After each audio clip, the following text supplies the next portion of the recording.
iklimnya itu ada suatu intervensi dari luar, misalnya kayak tadi, misalnya ada letusan gunung api yang kuat yang melempar abu vulkanik maupun sulfur dioxide, nanti larinya itu akan masuk ke kutub, baik kutub utara maupun kutub selatan. Karena itu para ilmuwan itu biasa ngebor lapisan es.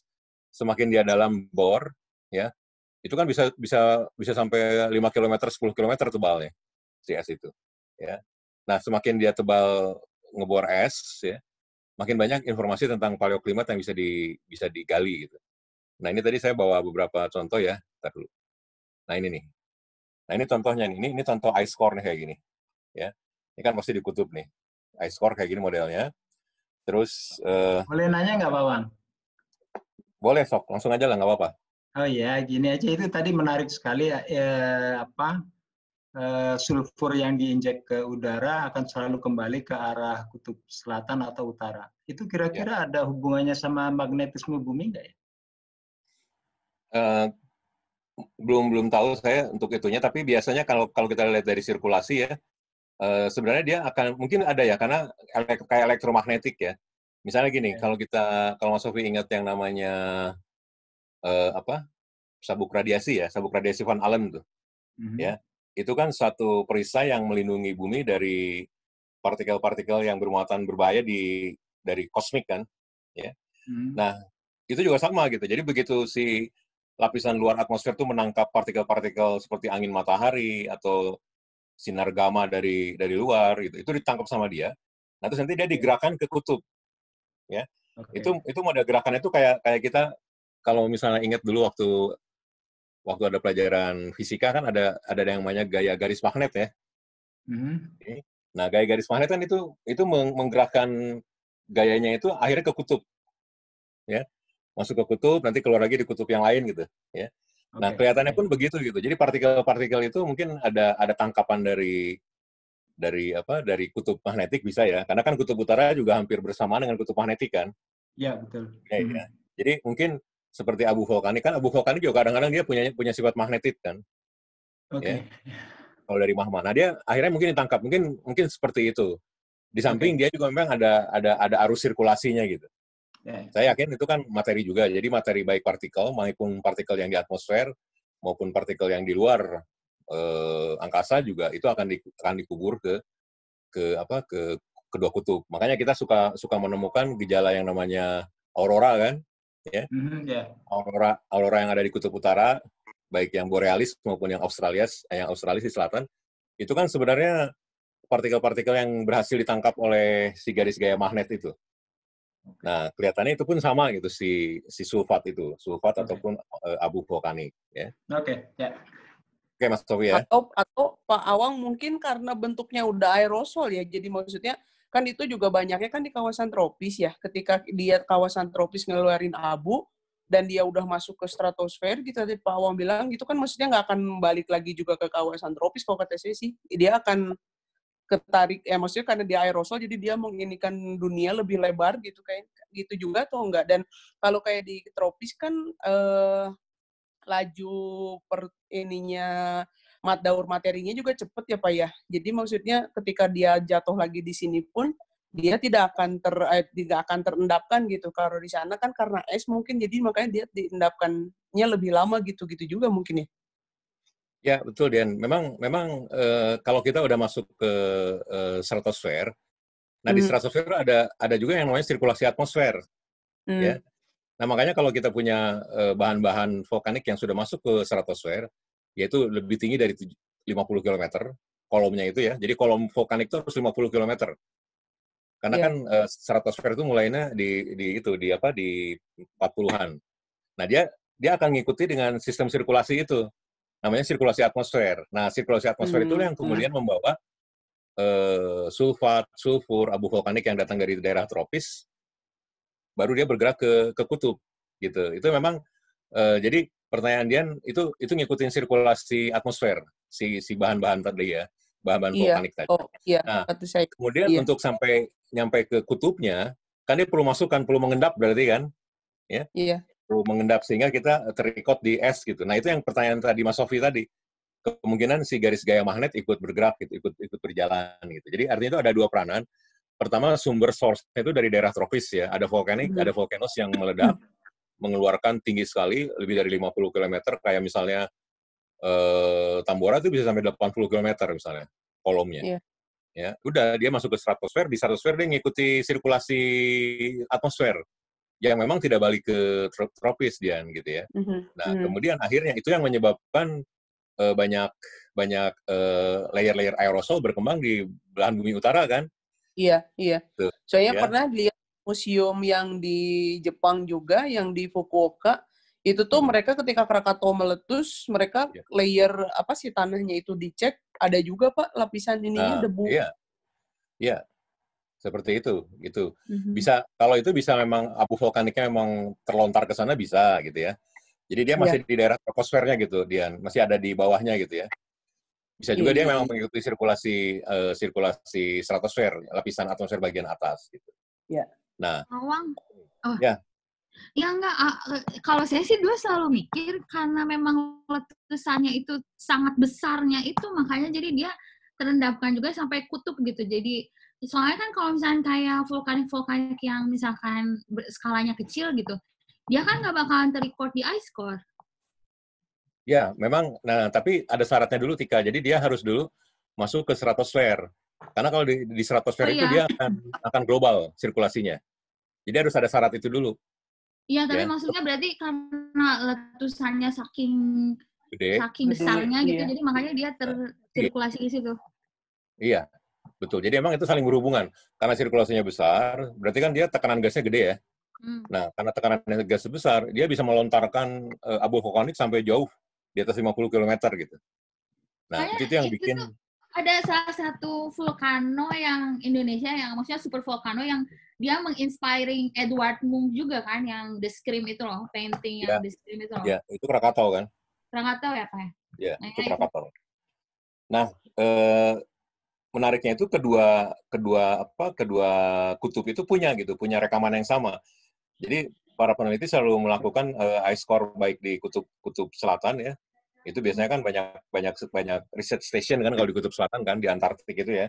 Terus karena Antartik kan jadi tempat penelitian banyak negara kan. Nah, kalau di kutub utara biasanya di Greenland ya melakukan drillingnya itu. Tapi dua-duanya di bor gitu. Nah, karena dua-duanya itu muncul dan mereka juga melakukan korelasi ya. Oh, ternyata lapisan abu yang sama. Nah, ini saya ada contoh gambar misalnya nih. Ini kan ice core-nya pada saat baru diambil ya. Baru diambil itu bisa seperti kita kalau di ngebor sumur aja, coringnya kan misalnya per 10 meter, ini juga per 10 meter itu misalnya. Tapi bisa panjang ice core-nya dan butuh penanganan khusus sehingga dia bisa tetap beku. Nah, ice core-nya itu kan kalau kita lihat, itu mencatat macam-macam gitu. Ini per tahun ini. Ya, ini per tahun gitu. Dan ini kan semuanya materi.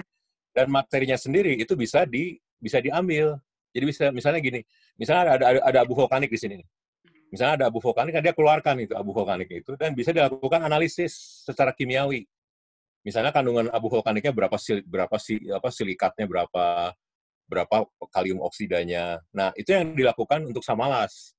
Jadi Samalas itu melakukan analisis baik dari abu vulkanik yang ada di Lomboknya sendiri ya, dengan abu vulkanik yang dari ice core. Dan ternyata ketika diplot, di cross plot antara sifat kimia itu persis sama dalam satu grup gitu. Nah, itu menunjukkan bahwa oh itu memang dari Samalas, apalagi sudah di dating ya. Nah, ini sendiri bisa di dating nih, bisa dilakukan dating. Jadi misalnya ini umur berapa gitu ya, umur berapa. Nah, ini contohnya. Nah, kalau udah riset yang kayak gini, itu udah riset yang serius kan. Ini contohnya satu gudang workshop untuk ice core ya. Dan ini menurut informasinya ini bisa menceritakan sejarah bahkan sampai 1,5 juta tahun ya untuk sejarah iklim. Oke. Yang kita bicarakan tadi itu kan baru mulai dari 74.000 tahun si Toba itu kan. Itu bahkan kalau kita ngebor esnya lebih dalam lagi, kita bisa bercerita tentang sejarah iklim selama 1,5 juta tahun gitu. Jadi bisa dibayangkan, jadi seolah-olah bumi itu semua mencatat kan. Misalnya Dian tahu lah soal itu ya, cincin pohon ya, ring ya, tree rings itu kan juga sama gitu, bercerita tentang iklim kan. Nah itu semua tercatat gitu. Hanya memang para ilmuwan belakangan tahunya kan, oh ternyata begini. Jadi sebenarnya alam itu mencatat semuanya itu, hanya tekniknya, ilmunya baru belakangan ketahuan gitu. Termasuk penemuan-penemuan yang sekarang kita lihat. Nah, tadi saya cerita di Nat Geo juga sama gitu. Cerita tentang Samalas pun pada awalnya itu yang maju duluan itu adalah para ilmuwan paleo climatologist gitu. Ya, jadi para ahli ilmu iklim purba gitu kan, bukan vulkanolognya. Mereka melihat loh, ini kok ada spike-nya sulfat gitu. Saya lanjut ya. Sebentar, saya langsung ke sini. Nah, ini contoh yang ini aja, yang Toba ini.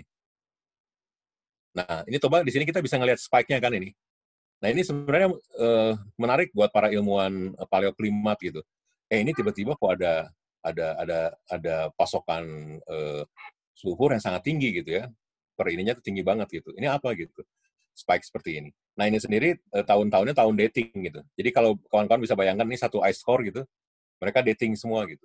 Umurnya dating. Nah, ini kalau sudah diplot, mereka kan mungkin per berapa sampling rate-nya kan diukur kan. Misalnya per 1 feet misalnya, atau per 5 feet katakanlah ya, akhirnya bisa bikin seperti ini gitu. Ini kok ada spike-spike-nya. Jadi spike-spike ini semua punya arti gitu. Ya, semua punya arti spike-spike ini gitu ya. Kesini kan makin muda umurnya kan, kalau kita lihat. Nah, terus, nah ini saya cerita sedikit tentang bagaimana prosesnya. Yang pertanyaan Tika tadi. Jadi kalau kita punya erupsi vulkanik yang besar, ya pasti akan men-trigger yang namanya volcanic winter. Ya, jadi musim dingin vulkanik gitu. Ya. Namanya musim dingin kan selalu bersiklus kan. Ya, kadang-kadang ada musim dingin, kadang-kadang musim panas gitu. Tapi yang namanya volcanism itu bisa mempercepat atau lebih membuat parah gitu ya. Membuat parah atau membuat lama gitu. Jadi summer-nya itu nggak datang. Makanya pada saat si Tambora meletus tahun 1815, 1816-nya kan sering disebut sebagai a year without summer kan. Nah, jadi akhirnya kita bisa lihat, musim dinginnya jalan terus tuh. Ya, nah itu memperparah artinya kan, atau bikin durasi yang lebih lama. Nah, kalau kita punya suatu erupsi gunung api yang besar, nah pasti dia akan mengeluarkan yang namanya abu vulkanik yang sangat halus, dan yang ini nih, sulfur gas ini. Sulfur gas masuk sampai jauh ke stratosfer. Nah ini kawan-kawan di sini kita lihat, ini namanya troposfer kan, ini troposfer kita.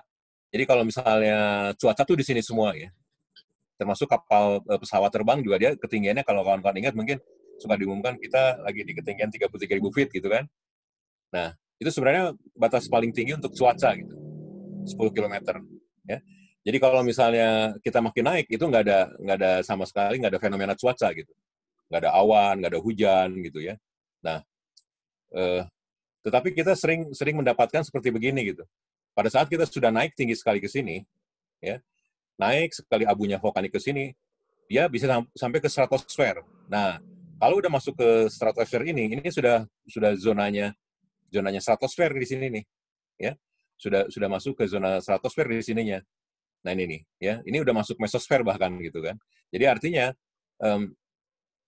ini udah naik sekali tinggi, jauh tinggi ke sini. Nah, kalau yang tadi yang didiskusikan dengan Dian itu, kalau udah masuk ke sini, dia akan tersirkulasi secara atmosferik gitu. Ya, jadi walaupun gunungnya ada di sini, ya nggak ke sini gitu. Dia kemana-mana, baik ke kedua hemisfer, baik ke northern hemisphere maupun ke southern hemisphere gitu kan. Nah, dia udah naik. Jadi di sini bisa dibayangkan kita punya injeksi gas CO2, SO2, sulfur dan fine ash yang naik ke atas. Nah, kemudian dia akan bikin yang namanya aerosol, awan-awan aerosol. Jadi ini sebenarnya bukan awan, tapi itu aerosol gitu, yang dibikin dari abu vulkanik yang sangat halus, gabung dengan sulfur, gabung dengan oksigen dan hidrogen yang ada di sini gitu. Nah itu yang namanya aerosol. Ya aerosol itu udah sangat susah untuk dipecahkan gitu. Jadi itu kayak semacam perisai. Nah perisai yang akan bikin panas, ya. Nah jadi akan membuat stratospheric dust dan aerosol cloud di sininya. Ya, nah ini akan menyebabkan yang namanya atmospheric opacity. Opacity itu artinya derajat di mana cahaya tidak bisa lewat gitu, ya, tidak bisa lewat di sininya. Nah ini akan menyebabkan memang jadi kayak perisai gitu. Jadi kalau kita misalnya di sini punya aerosol cloud, sinar matahari dari luar itu nggak akan bisa untuk nembus ini, ya, nembus si aerosol cloud ini. Nah kemudian berikutnya lagi adalah, nah ini otomatis pasti akan mengurangi transmissivity solar, matahari, baik cahayanya maupun panasnya. Padahal kan kita membutuhkan itu buat fotosintesis kan. Nah, itu yang menyebabkan kenapa semua penanda makhluk hidup ya, biotik ya, manusia, hewan, kemudian flora, itu turun semua kelimpahannya. Itu gara-gara memang tidak ada fotosintesis, karena dihalangi oleh ini. Ya. Nah, otomatis ini akan mengurangi terrestrial surface temperature. Jadi temperaturnya ngedingin. Nah udah, kalau temperatur mendingin ya semuanya kan banyak sekali efek-efek berantainya kan. Ya, misalnya tanah tidak pernah kering, lunak, ya. Itu yang sebenarnya menjadi penyebab kalau pada saat Tambora meletus 1815, 1816-nya itu kan bukan 1815, masih 1815, beberapa bulan sudah meletus kan si Napoleon itu kan sebenarnya sudah siap dengan meriam sebenarnya. Meriam itu sesuatu yang baru saat itu ya, tapi tidak bisa jalan meriamnya karena tenggelam terus. Ya, meresap terus gitu karena memang tidak ada tanah yang kering. Nah, di situ jadi kalahnya itu kan ceritanya salah satunya. Padahal mereka tuh udah siap dengan mesin perang yang baru. Karena saat itu meriam tuh baru dibikin gitu ceritanya. Nah, ini yang menyebabkan akan jadi winter, volcanic winter gitu. Jadi artinya semua gunung-gunung yang sifatnya katastrofik ya, katastrofik dengan VI volcanic explosivity index lebih dari 6 gitu ya. 6, 7, 8 biasanya yang bikin seperti itu biasanya akan bikin volcanic winter. Semakin gede akan semakin parah penyebabnya. Gitu ya. Nah, ini contohnya nih. Nah, ini gunung-gunung yang tinggi ya kayak gini gitu, ultraplinian misalnya, itu sampai 55 km lebih kolomnya gitu. Ya. Nah, kalau udah setinggi begini, artinya dia udah lewat masuk sini. Masuk ke sininya. Nah, jadi sebenarnya si vulkanik itu hanya menyediakan aerosol seal gitu, perisai aerosol. Aerosolnya didorong oleh kandungan sulfat yang gabung sama fine ash volcanic, kemudian campur dengan uap air dan lain-lain, udah itu jadi perisai yang sangat kuat untuk nahan sinar matahari. Jadi nah kemudian hal yang lain juga adalah si yang namanya volcanic ini juga mengeluarkan bromine dan juga klorin. Nah si bromin dan klorin ini tuh merusak lapisan ozon. Ya, lapisan ozon gitu. Itu udah tambah rusak jadinya kan. Si klimatologi karena vulkanik itu sangat terganggu gitu ya. Nah, otomatis itu menyebabkan banyak rangkaian mengganggu proses kehidupan. Sebenarnya dari awalnya itu fotosintesis sangat diminimalkan aja. Ya, udah fotosintesis diminimalkan, kemudian tanah-tanah tidak kering, udah panen gagal, daerah untuk penanaman juga susah, kemudian penyakit-penyakit yang berhubungan dengan sanitasi yang jelek muncul, misalnya apa? Tipes ya, pes gitu kan. Nah, itu jadi wabah ya, jadi wabah yang akan menghantui daerah-daerah yang terlanda gitu. Itu yang kita temukan gitu kan. Makanya selalu ada social riot gitu ya, ada selalu kerusuhan sosial habis itu. Ya, karena orang susah makan gitu, susah makan dan lain-lain. Itu selalu diikuti. Kemudian akhirnya juga perubahan politik gitu ya. Itu yang sebenarnya rangkaiannya itu panjang gitu. Padahal itu disebabkan oleh gunung-gunung api yang datang dari Indonesia ya, kebetulan. Ya. Oke. Nah ini yang tadi didiskusikan dengan Dian ini ya. Nah, jadi awan-awan aerosol seperti begini ya, yang tadi itu hanya penyebabnya. Nah, ini sebenarnya result-nya gitu. Itu prosesnya, ini result-nya, hasilnya. Nah, ini kita lihat satu-satu ya. Jadi oleh Rampino and Self, ini banyak penelitian untuk Toba waktu itu. Dia kalau kita lihat skala waktunya itu dari 140.000 tahun sampai ke present time. Gitu. Nah, kita lihat dulu yang si surface temperature ya. Jadi ini temperatur muka laut gitu. Pada saat summer. Ini juga turun gitu. Nah, kawan-kawan bisa melihat di sini ada satu ekstrim ya, titik ekstrim yang pembalikan di sininya atau ekstrimnya berkurang, misalnya gini nih. Dari sini beda gitu, berbelok semua di sini. Jadi ini doglegnya di sini nih. Ini juga sama nih, ya. Ternyata itu sama semua dengan kejadian pada saat Toba meletus. Nah, dari situ juga akan ketahuan 74.000 tahunnya gitu. Kalau 74.000 tahunnya itu datangnya dari dating abu vulkanik yang ada di ice core. Itu dapatnya dari situ, ya. Jadi waktu itu dicari tuh, termasuk coring yang dilakukan di dasar laut Hindia. Jadi waktu itu ada beberapa penelitian geomarine survey yang melakukan coring di dasar laut Samudra Hindia di selatan India, ya. Nah, mereka juga menemukan hal yang sama, karena banyak tersebar ke sana kan, abu vulkaniknya, sama umurnya di dating semua 74.000. Atau seperti yang tadi Dian ceritakan di Jepang gitu ya, itu juga mungkin 74.000 tahun. Termasuk yang di kutub, baik di kutub selatan maupun di kutub utara, itu 74.000 tahun. Nah, tetapi kemudian proses yang tadi terjadi, jadi sebenarnya tidak hanya abu vulkanik, mereka juga eject sulfur oxide kan, naik semua sampai ke stratosfer, di stratosfer dia bikin lapisan aerosol, perisai yang sangat kuat untuk nahan matahari, dan ini penyebabnya semua nih, ya, ini akibatnya semua nih, kawan-kawan bisa lihat. Pertama coba kita lihat ya, di sini kalau kita bisa lihat, di sini rata-rata temperatur mungkin mainnya sekitar 12 derajat Celcius gitu, ya, di daerah-daerah sini nih. Nah, tetapi kemudian begitu ini garis toba nih, letusan toba garis ini, ya, kita bisa melihat di sini habis itu turun, ngedrop langsung dan lama ya, kalau kita lihat lama sekali gitu, main di sininya masih lama gitu kan. Jadi efeknya itu sangat panjang gitu ya. Kalau kita bisa lihat ini sekitar 40.000 tahun ya, 40.000 tahun dia baru bisa kembali gitu. Ya. Baru bisa kembali ke arah sininya. Oke. Nah, kemudian tadi yang ditanyakan Dian ini, PBO ini. Ya, PBO itu adalah ini, Paleo Bioclimatic Operator. Ya, jadi ini ukuran untuk best possible climate profile. Jadi ini sebenarnya larinya ke climate nantinya ya. Tapi ini sebenarnya berdasarkan analisis pollen record gitu kan. Jadi kalau untuk gampangnya kelimpahan pollen lah. Ya, ini kelimpahan pollen.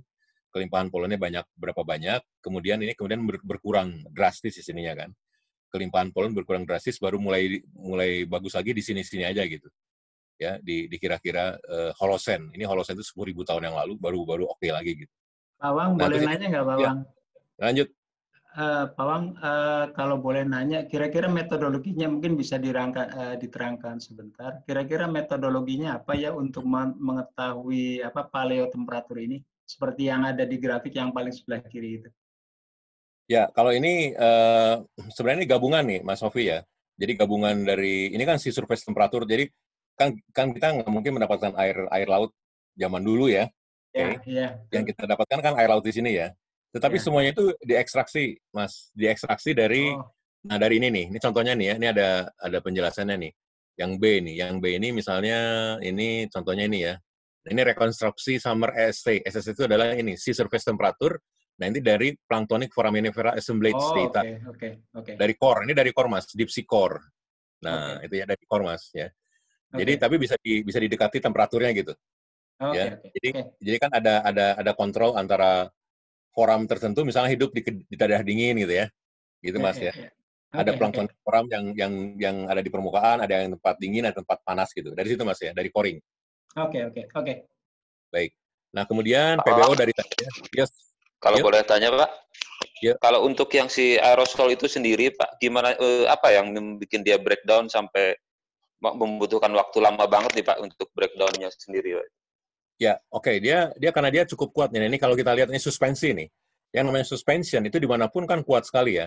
Jadi suspension antara sulfur dengan liquid particle dalam bentuk gas gitu. Ya. Kan seperti di badan kita aja sendiri kan yang namanya suspensi itu kan susah diuraikan kan. Nah, kan terus ini kan prosesnya harus alamiah ya. Harus alamiah. Jadi dia harus terurai sendiri media. Harus terurai sendiri. Nah, akibatnya jadi lama begitu gitu. Mungkin kalau kita bisa intervensi cepat, kayak misalnya kita ada suspensi tertentu kan kita kasih chemical lagi kan, ya nggak? Kalau dalam ilmu kimia kan, oh ini ada suspensi, ya udah kita kasih chemical yang bisa menguraikan suspension itu kan, gitu loh. Nah, kalau ini kan alam kan, ini alam, terus tempat yang sangat tinggi dan sangat masif, itu yang susahnya gitu. Kita pun mungkin kalau punya chemical itu kan juga nggak bisa gitu menguraikan itu kan. Misalnya gini, kita punya chemical yang bisa menguraikan suspensi aerosol di atmosfer ketinggian 80 km misalnya. Kita gimana cara melakukan intervensinya mungkin. Ya, pertama kan kita harus punya volume chemical yang sangat besar kan. Terus itu akan efektif atau enggak gitu, ya. Karena kan juga banyak dinamika atmosfer sendiri kan. Nah, akibatnya itu alamiah sehingga tadi kalau kita baca itu yang dari tadi presentasi saya di Nat Geo ya, toba itu memang maksimumnya itu sekitar beberapa puluh tahun, tapi cooling effect itu bisa sampai 1.000 tahun gitu. Baru dia oke lagi. Nah, Seperti yang tadi di sini nih, yang ini juga. Nah, kalau Medilet ini kan lama nih, ya. Ini lama. Tadi Iya, yang Pak. saya sebut ini Banget. bisa 40 ribu tahun ini kan. Dari sini 40 ribu tahun. Ini juga sama nih, mencerminkan itu ini rendah terus. Baru dia recover tuh di sini gitu. Hampir semuanya sama kan, recover di sini gitu. Mulai di Apakah Holocene. dari Toba aja Pak itu satu-satunya? Kenapa? Apakah benar tuh dari Toba aja itu kan naik turun juga kan? Iya, dari Toba. Karena yang paling pentingnya di sini nih. Toba kan di sini nih. Toba di sini. Memang ini naik turun. Tapi habis itu memang yang tadi saya bilang, yang namanya kita punya glasial ya. Kita punya zaman es. Terus kadang-kadang musim zaman panas ya. Yang namanya bumi itu kan selalu terjadi antara hot house dan ice house namanya. Kalau di dalam ilmu paleoklimat gitu. Bumi itu kadang-kadang sebagai hot house. Nah, dia akan bikin panas gitu. Nah, sekarang ini bumi itu sekarang sedang hot house sebenarnya. Dia menuju kita zaman esnya sudah lewat gitu. Jadi sekarang itu interglasial. Nah, jadi sebenarnya yang namanya global warming itu sebenarnya sudah efek siklus bumi sendiri sedang menuju hot house. Dia baru berangkat dari ice house gitu kan. Tetapi kemudian ada intervensi dari manusia gitu, Aris ya. Jadi artinya bisa semakin cepat datang dan juga bisa semakin parah. Nah, di situ ya. Jadi begitupun dengan volcanism. Coba kalau kita lihat, memang betul Aris bisa bilang ini sirkulasi kan, naik turun. Itu siklus. Itu juga sama nih. Naik turun gitu, naik turun. Seperti sea level kan. Ya. Yang namanya muka laut juga sama gitu, turun naik. Tetapi kalau kita lihat sesudah kita dapatkan Toba meletus di sini, kok nggak balik lagi, nggak recover lagi apa yang terjadi gitu. Ya, ini kenapa nggak balik lagi ke sini? Ini kenapa nggak balik lagi ke sini? Ada apa? Ini juga sama gitu. Ya, jadi artinya di sini kita bisa yakin itu Toba penyebab utamanya. Ya, jadi dia menghilangkan siklus. Coba, yang PBO ini jelas banget kan? Di sini siklusnya misalnya per 10.000 tahun gitu. Per 10.000 tahun. Oh, di sini enggak. Tiba-tiba hilang. Tiba-tiba di sini 50.000 tahun nggak ada apa-apanya nih. Kelimpahan si polen tiba-tiba hilang gitu. Ada apa? Pasti gara-gara ini dong. Ya. Kalau kita melihat antara cause and effect, ya pasti ini penyebab utamanya gitu. Oke, saya lanjut dulu ya. Sekarang nanya dong, satu dong, ya, sebelum lanjut. Ya, Tika, itu lanjut. apa sih, berarti kalau gitu si Krakatau sama si Tambora nggak begitu kelihatan ya kalau secara global climate hasil letusannya, padahal kan mereka super volcano. Ya, maksudnya tapi dari grafik ini ya? Ya, nggak kelihatan. Karena ini kan kalau si Tambora kan masih muda. Tambora kan masih 1815 ya. Masih di zaman modern. Kemudian si siapa tadi, apalagi Krakatau 1883 nggak kelihatan tik di sini tik. Ya nggak kelihatan. Skalanya jadi dia bukan nol tuh, bukan sekarang gitu. Nol sekarang. Jadi tapi kalau kita plot 1815 ini deket banget di sini kan. Jadi kan kalau misalkan super volcano mestinya nggak kelihatan jadi dingin lagi gitu. Enggak, walaupun ada mendingin, nanti ada ukuran yang lebih jelas. Terus gini, kenapa Toba begitu sangat signifikan menyebabkan fenomena paleoklimat yang sangat menyimpang ya? Karena dia saking besarnya, begitu besarnya. Tadi saya ceritakan yang namanya Toba itu melempar sampai 2.800 km kubik. Coba bayangkan ya. 2.800 km kubik ejektanya itu, si material yang dikeluarkannya. Sementara Tambora itu diperhitungkan sekitar 60-80 km kubik. Tuh ya. Terus berapa tadi? Sorry Pak, Toba berapa Pak? 2.800 km kubik. Oh, okay. Nah, sementara Tambora itu hanya sekitar 60-an kilometer kubik. Samalas walaupun sulfurnya tinggi sekali, tapi dia paling hanya sekitar 40-45 km kubik. Ya. Terus ini Krakatau itu hanya 18 km kubik. Jadi Toba itu dwarf other volcano gitu, ya. Gede banget. Nah, itu yang menyebabkan kenapa kita efek itu sangat luar biasa. Toba itu matiin. Toba itu kalau sekarang analoginya ini gunung api apa ya? Yang ukuran. Nggak ada. Nggak ada udah ya. Nggak ada. Baik di Indonesia maupun di dunia nggak ada. Iya nggak ada. Jadi itu paling besar di Pleistocene lah, di 1 juta tahun terakhir. Mungkin dulu ada, tapi kan kita harus rekonstruksi recordnya. Nah, ngomong Tika, itu di Kopo udah malam juga apa masih sore? Udah malam. Udah malam, subuh. Tahu aja, pengen tahu ya. Tahu sih tadi. Di Kirton juga bentar lagi adzan subuh. Tuh kan bener sama.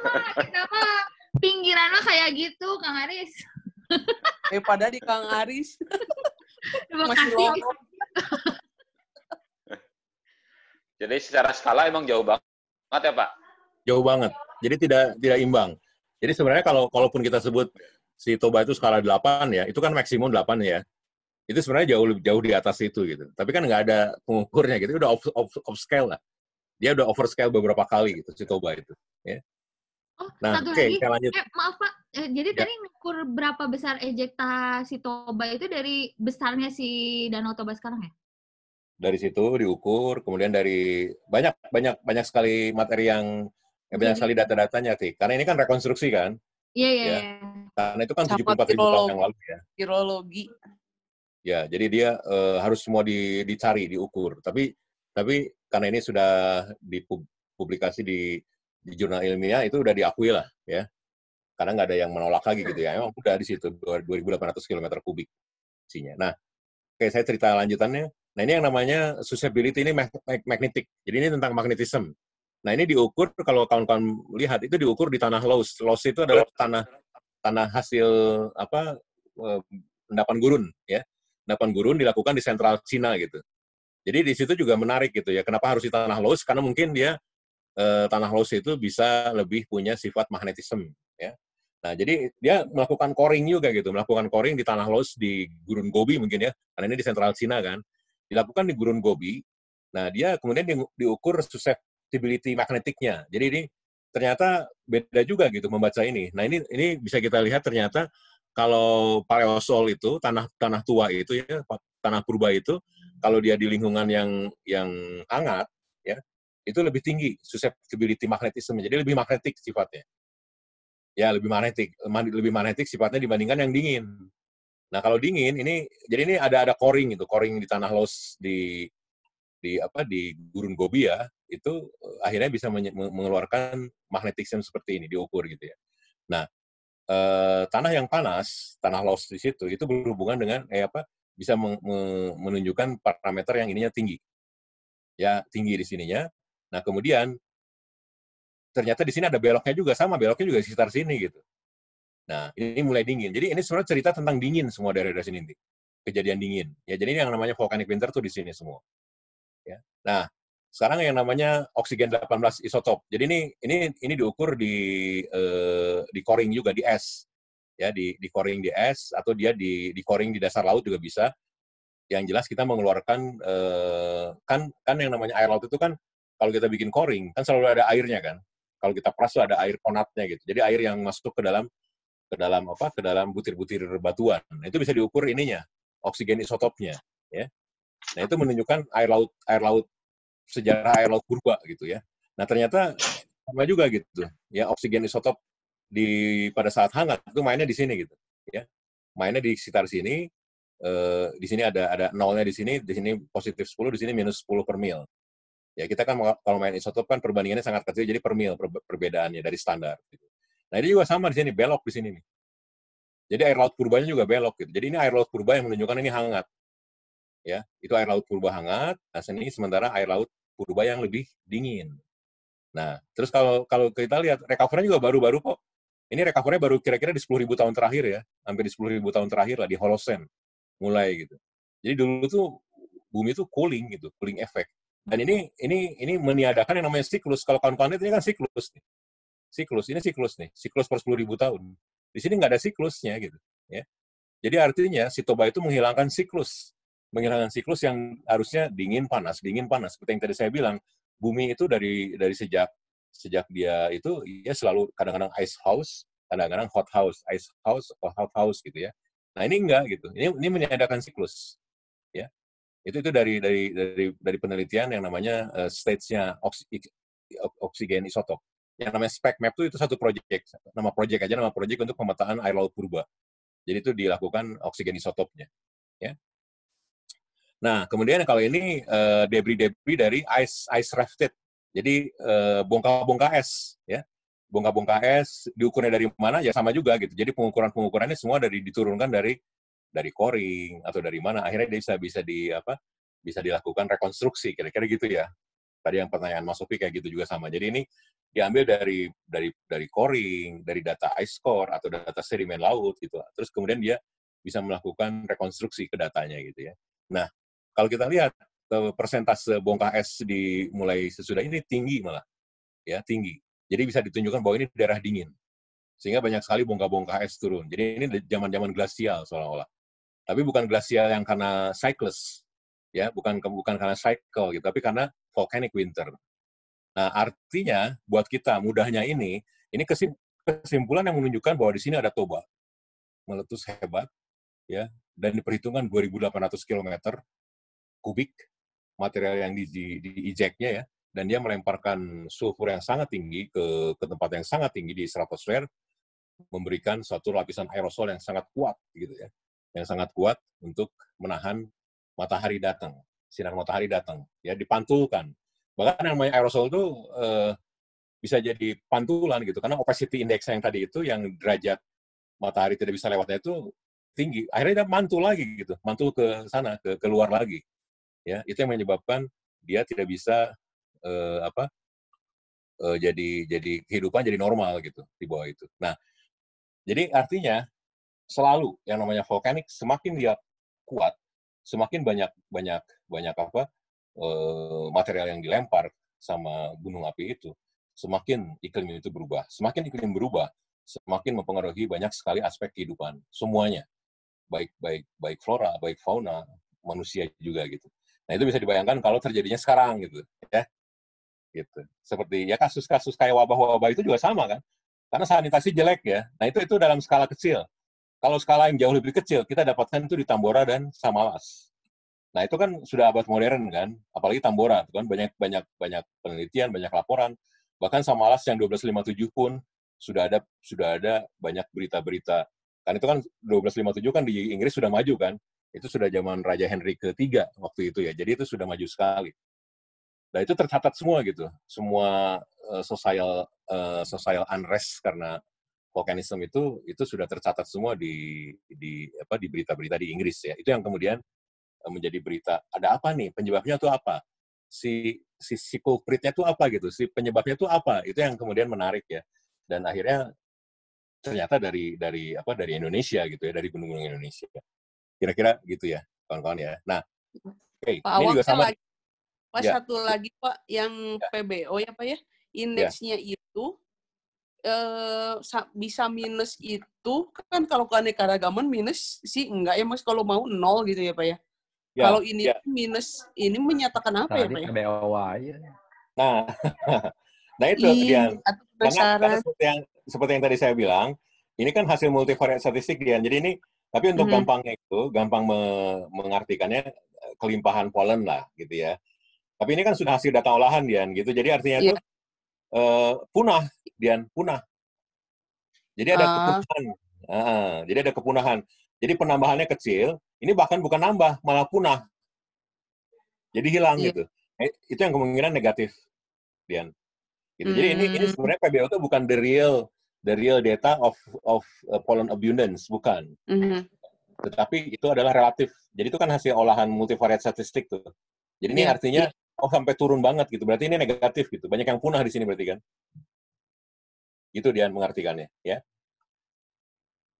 Oke. Nah, terus sekarang saya ambil yang lain. Ini juga sama nih. Ini juga dari Biologic ya. Itu kalau kawan-kawan lihat, ini 90.000 sampai 10.000 nih. Jadi ke sini makin muda nih. Nah, di sini kalau kita lihat ini tree taxonomic group. Ada penelitiannya di daerah ini, di Danau Monticchio, ya, Monticchio di Southern Italy gitu. Ada penelitian khusus di sana. Ternyata grup-grup taksonomik untuk pohon itu turun gitu. Turun ininya, grup taksonomiknya, ada pernah penelitian.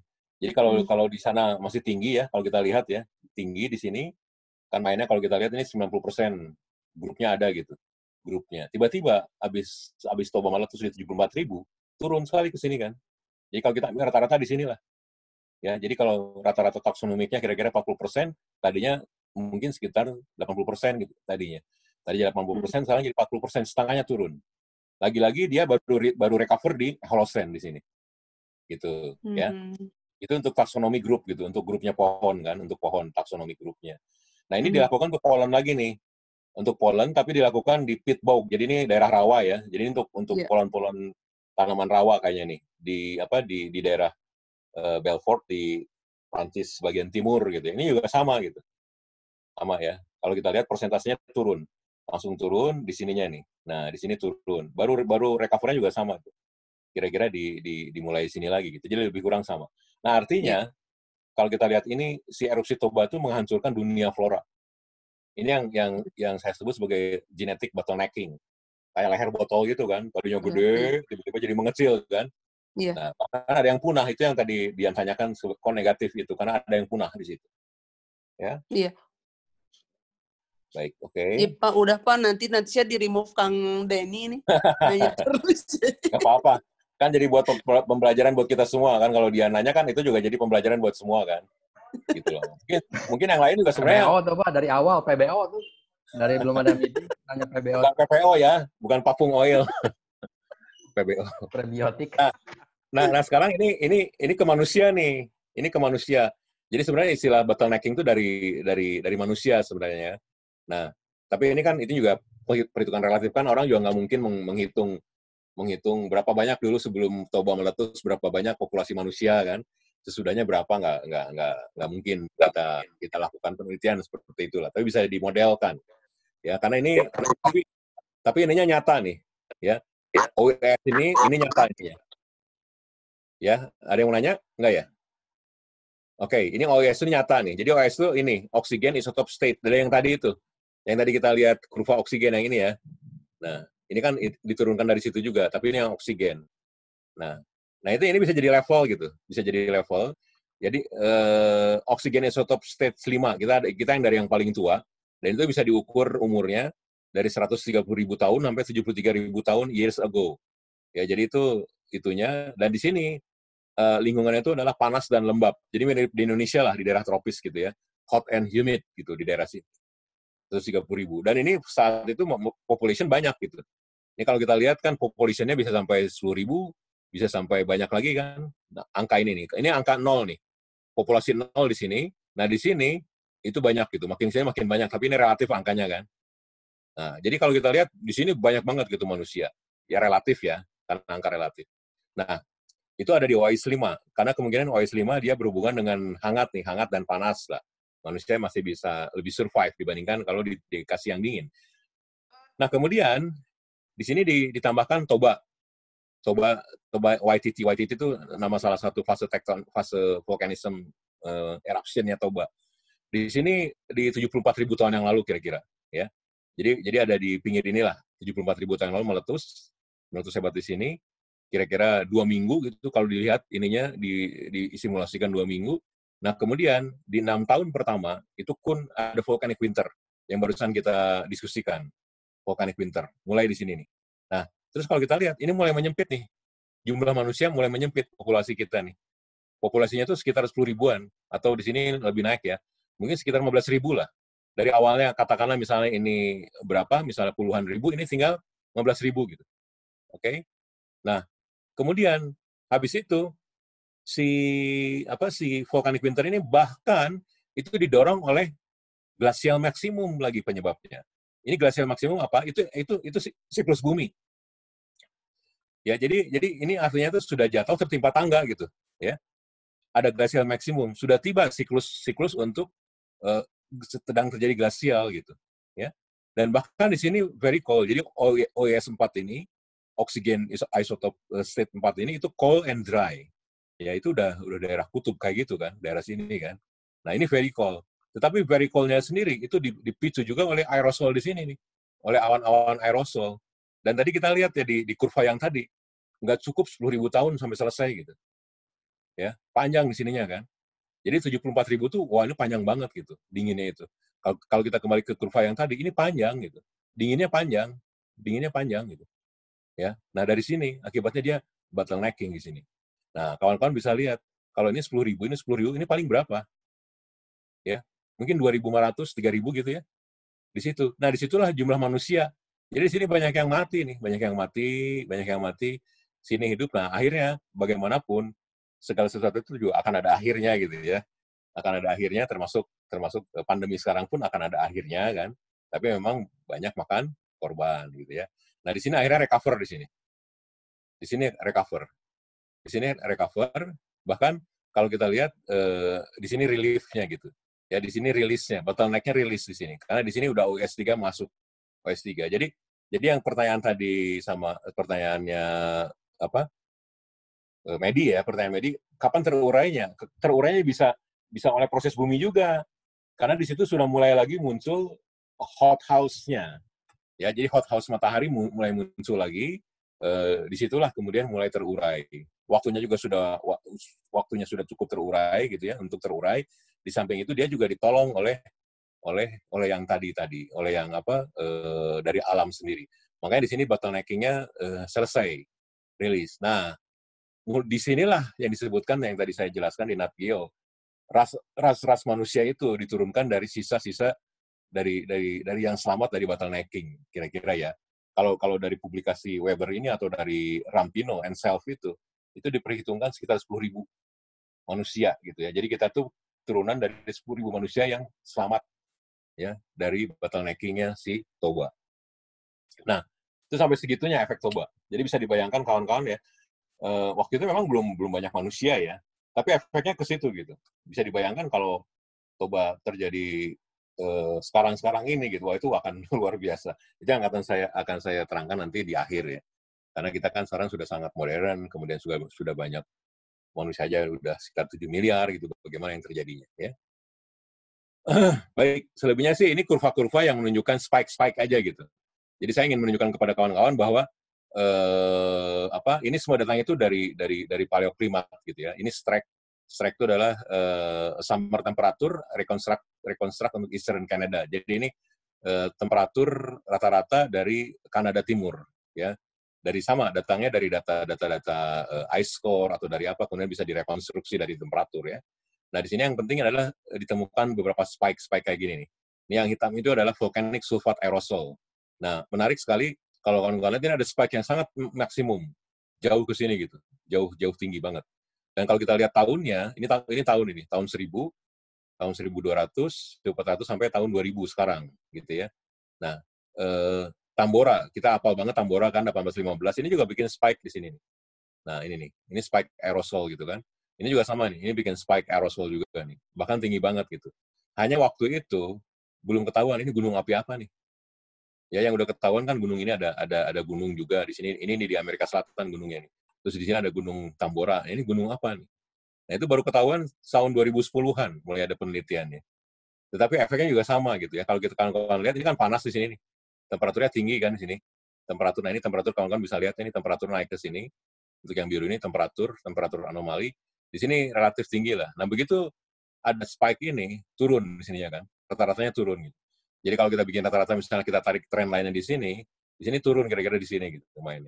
Begitupun waktu sesudah si Tambora ikut turun. Ya. Nah, esnya sama nih, ice melt-nya di sini kan. Kalau kita lihat nih, di sini es melt di sini kan. Nah, ini cap-nya. Jadi ini sini es banyak numpuk, jadi glasial lah. Di sini glasial lagi tumpuk. Nah, otomatis ya karena kita punya temperatur yang dingin gitu. Temperatur dingin otomatis bikin esnya lebih banyak. Ya.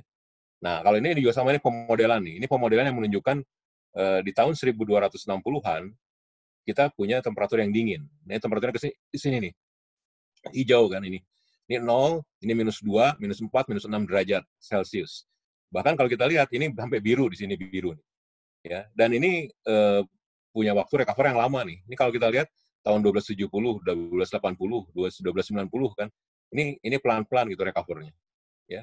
Tapi awal-awalnya baik di daerah lintang tinggi, high latitude maupun di daerah tropik sama gitu. Ya dingin saat itu. Ya, dingin. Oke. Okay. Nah, jadi artinya si sulfate spike ini lagi-lagi bikin maksimum ini dan bikin anomali iklim pada pertengahan abad ke-13. Nah, itu yang kemudian dicari gunungnya apa gitu. Awang. Ya. Maaf, ini berarti kalau Tambora itu lebih dingin ya, efek setelahnya lebih dingin daripada Toba dong ya? Kalau ngelihat dari grafik ini. Kalau Toba kan kita nggak masukkan di sini ya, karena Toba kan jauh lebih tua ya, 74.000 kan. Ini kan baru dari tahun 1000. Kalau Toba itu 74.000 tahun yang lalu, jadi nggak masuk di grafik. Iya. Ya. Oh, berarti yang paling dingin di grafik ini ya Tambora itu ya? Tambora sempat menunjukkan dingin banget ininya kan. Iya. Bahkan si Lombok, si Samalas pun kalah. Samalas kan kira-kira di sini kan. Ya. Hanya Samalas itu menangnya dia ininya tinggi banget gitu, spike-nya, sulfatnya. Kalau kita lihat si Tambora kan nggak terlalu tinggi kan spike-nya kan, hanya sampai sini ya. Tapi dia bikin lebih dingin gitu. Ya. Nah itu juga salah satu dinamika aja. Perlu dicari kenapa penyebabnya. Ya.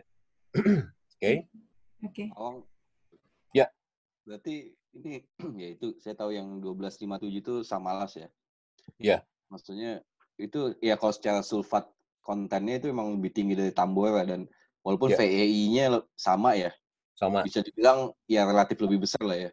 Karena sebagai sulfatnya itu dan bikin ice melt and growth-nya itu tinggi banget, sedangkan Tambora enggak. Ya, jadi artinya kalau kita lihat di sini si Tambora cepat recover. Nah, kenapa penyebabnya? Karena kembali ke yang tadi, kembali ke yang sini nih, CP. Ya, kalau kita lihat kenapa Tambora lebih cepat recover karena dia terjadi di daerah Holocene. Nah, ini nih. Coba ya mana ya? Ini nih ada di sini nih. Nah, sebenarnya di sini tuh udah mulai, ini kan jadi, coba, sebentar ya. Nah, ini nih. Warmernya ini udah mulai kan, ini kan 10.000 tahun nih. Ya, ini Tambora terjadi di sini.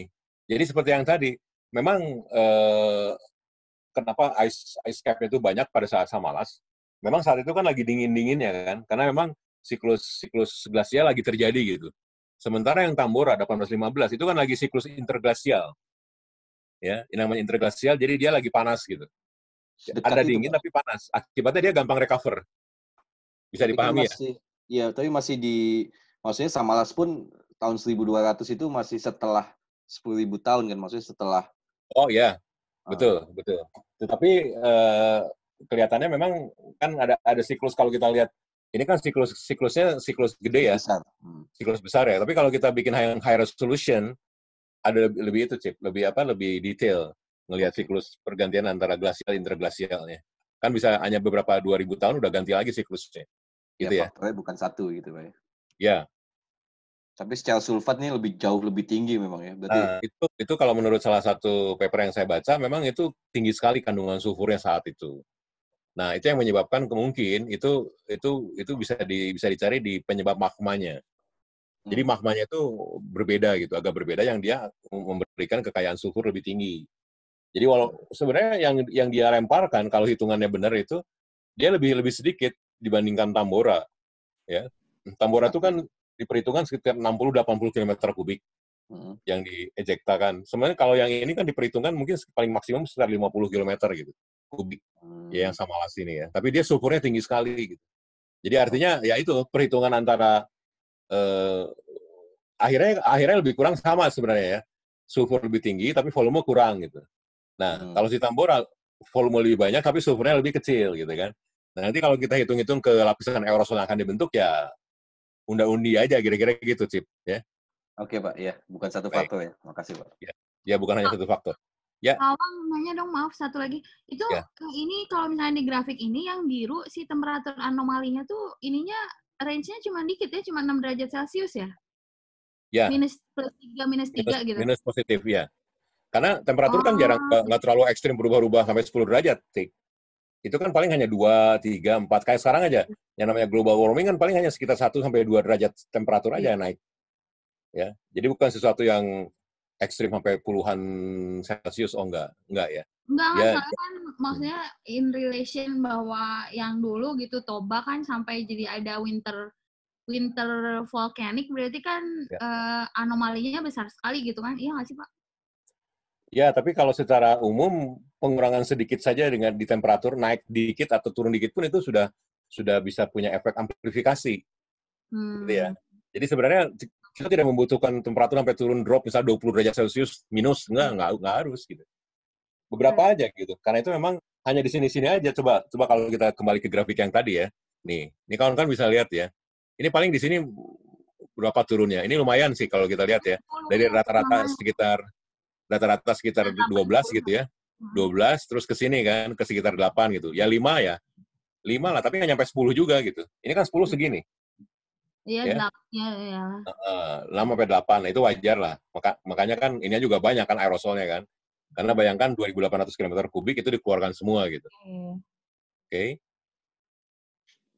Nah, ini sama juga nih. Kalau ini bercerita tentang solar radiation. Ya, solar radiation ini short wave-nya. Jadi ini gelombang pendeknya nih. SV itu adalah short wave dalam bentuk watt per meter persegi. Jadi berapa watt yang diterima per meter persegi untuk short wave-nya gitu.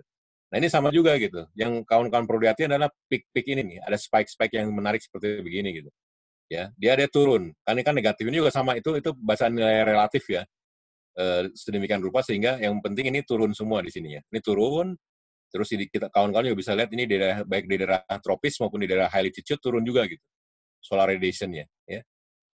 Dia negatif. Nah, ini menyebabkan kalau kita lihat 1258 temperatur turun di sini jauh turunnya kan. Nah, kemudian akhirnya dia recover lagi di sininya gitu. Ya. Bisa recover di sini. Ini dari berbagai data. Tapi yang kawan-kawan perlu lihat ada turunnya ini gitu. Nah, ini turun ini dia mengarah ke satu angka ya, ke satu periode gitu ya. Itu antara 1250-an ya, 1250-an sekitar itu turunnya semua. Ya, dan kalau kawan-kawan pelajari sejarah literaturnya, ini 2009 tuh belum ada penemuan Samalas. Samalas itu baru dipublikasi secara internasional itu 2013. Ya, saya ada papernya. Nah, ini 2009 gitu. Jadi belum ada penemuan Samalas gitu. Tapi ahli-ahli paleoklimat melihat gitu. Ini ada penyebabnya gitu. Dan itu ditemukan kasus ini baik di Northern Hemisphere maupun di Southern Hemisphere gitu. Ya, itu menunjukkan artinya berarti ada gunung di daerah tropis kalau gitu kan, ya. Karena keduanya tuh ngefek gitu ya, baik ke Southern Hemisphere maupun ke Northern Hemisphere, dua-duanya ngefek gitu. Nah, itu harus dicari itunya itu di gunung api di daerah tropis. Nah, akhirnya gali-gali dan lain-lain, akhirnya ketemulah si Samalas itu. Ya. Jadi penemuan itu dari sini asalnya sebenarnya. Nah, ini membandingkan sulfur nih, ya, membandingkan sulfur yang tadi itu. Jadi atau gunung-gunung itu tidak hanya mengeluarkan sulfur, ada klorin, ada bromin gitu, ya. Dan klorin bromin ini yang kemudian merusak lapisan ozon di stratosfer juga kan. Nah, sementara SO2-nya, sulfur dioxide-nya yang bikin lapisan aerosol yang nahan matahari gitu. Nah, kalau kawan-kawan lihat ini paling peak di sini kan, ya. Jumlahnya banyak banget, itu dalam teragram ya, besar sekali gitu. Jadi keluarnya besar sekali di sininya, Samalas paling tinggi. Dan ini kemungkinan bisa dicari dari mahmanya, dari sifat mahmanya mungkin kebetulan dia lagi banyak sulfurnya. Ya, kalau kita lihat Tambora kan nggak banyak nih. Tambora kan kira-kira sulfurnya di sini. Nah, hanya segini nih sulfurnya. Terus kalau kawan-kawan lihat ini klorinnya juga tinggi kan sampai di sini ya. Ya, klorin tinggi ada sini paling tinggi lah si Samalas ini. Jadi dia dengan ini saja pasti akan merusak mengubah tatanan klimat yang tidak hanya mengikuti siklus biasa saja, tetapi ada intervensi gitu. Jadi artinya baik manusia maupun alam itu bisa mengintervensi iklim. Ya. Kalau gunungnya gunung katastrofik itu jelas sekali bisa mengintervensi iklim gitu ya. Kalau manusia pun sekarang ada. Kalau kita plot pun manusia sebenarnya efek-efek dari revolusi industri dan lain-lain gitu ya.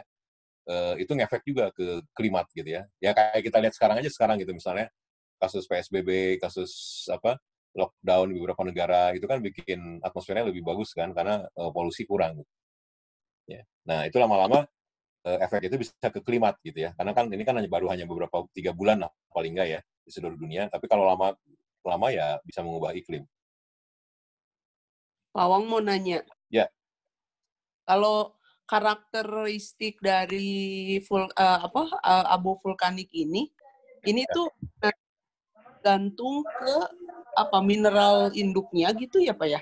Iya. Alhamdulillah, akhirnya mau nanya PBO lagi nih. Lanjut. Ya jelas Dian, bergantung ke magmanya. Jadi kan kalau abu vulkanik itu kan hanya sebenarnya dari magma juga gitu, tapi dia sangat terpecahkan gitu. Karena tekanan gasnya gede kan. Jadi kalau misalnya jadi yang namanya magma itu kan naik karena tekanan gasnya kan.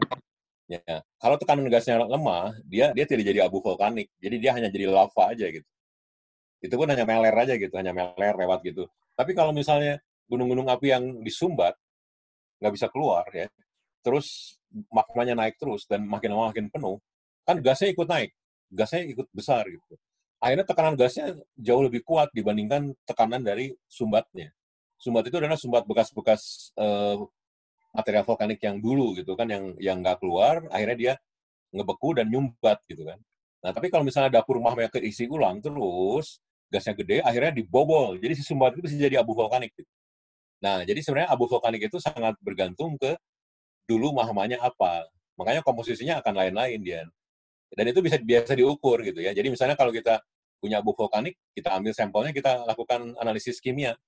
Berapa silikatnya, CO2-nya berapa potasium oksidanya, K2O-nya berapa natrium oksidanya, itu diukur semua. Dan itu akan menunjukkan dia dulu magmanya itu apa gitu. Komposisinya apa gitu kan, batuannya dulu apa magmanya gitu. Jadi sangat bergantung ke sifat itu, ya, sifat magmanya. Nah, nanti itu sendiri juga akan berpengaruh ke yang tadi itu. Ini kandungan sulfurnya ada enggak gitu. Sulfurnya tinggi apa enggak gitu kan. Itu juga dipengaruhi oleh sifat-sifat magma sebenarnya. Karena itu kenapa sisa Males itu begitu peak spike sulfatnya, itu bisa dicari kemungkinan dia sedang kaya akan sulfat magmanya gitu. Pada waktu dia meletus. Kira-kira gitu, Dian.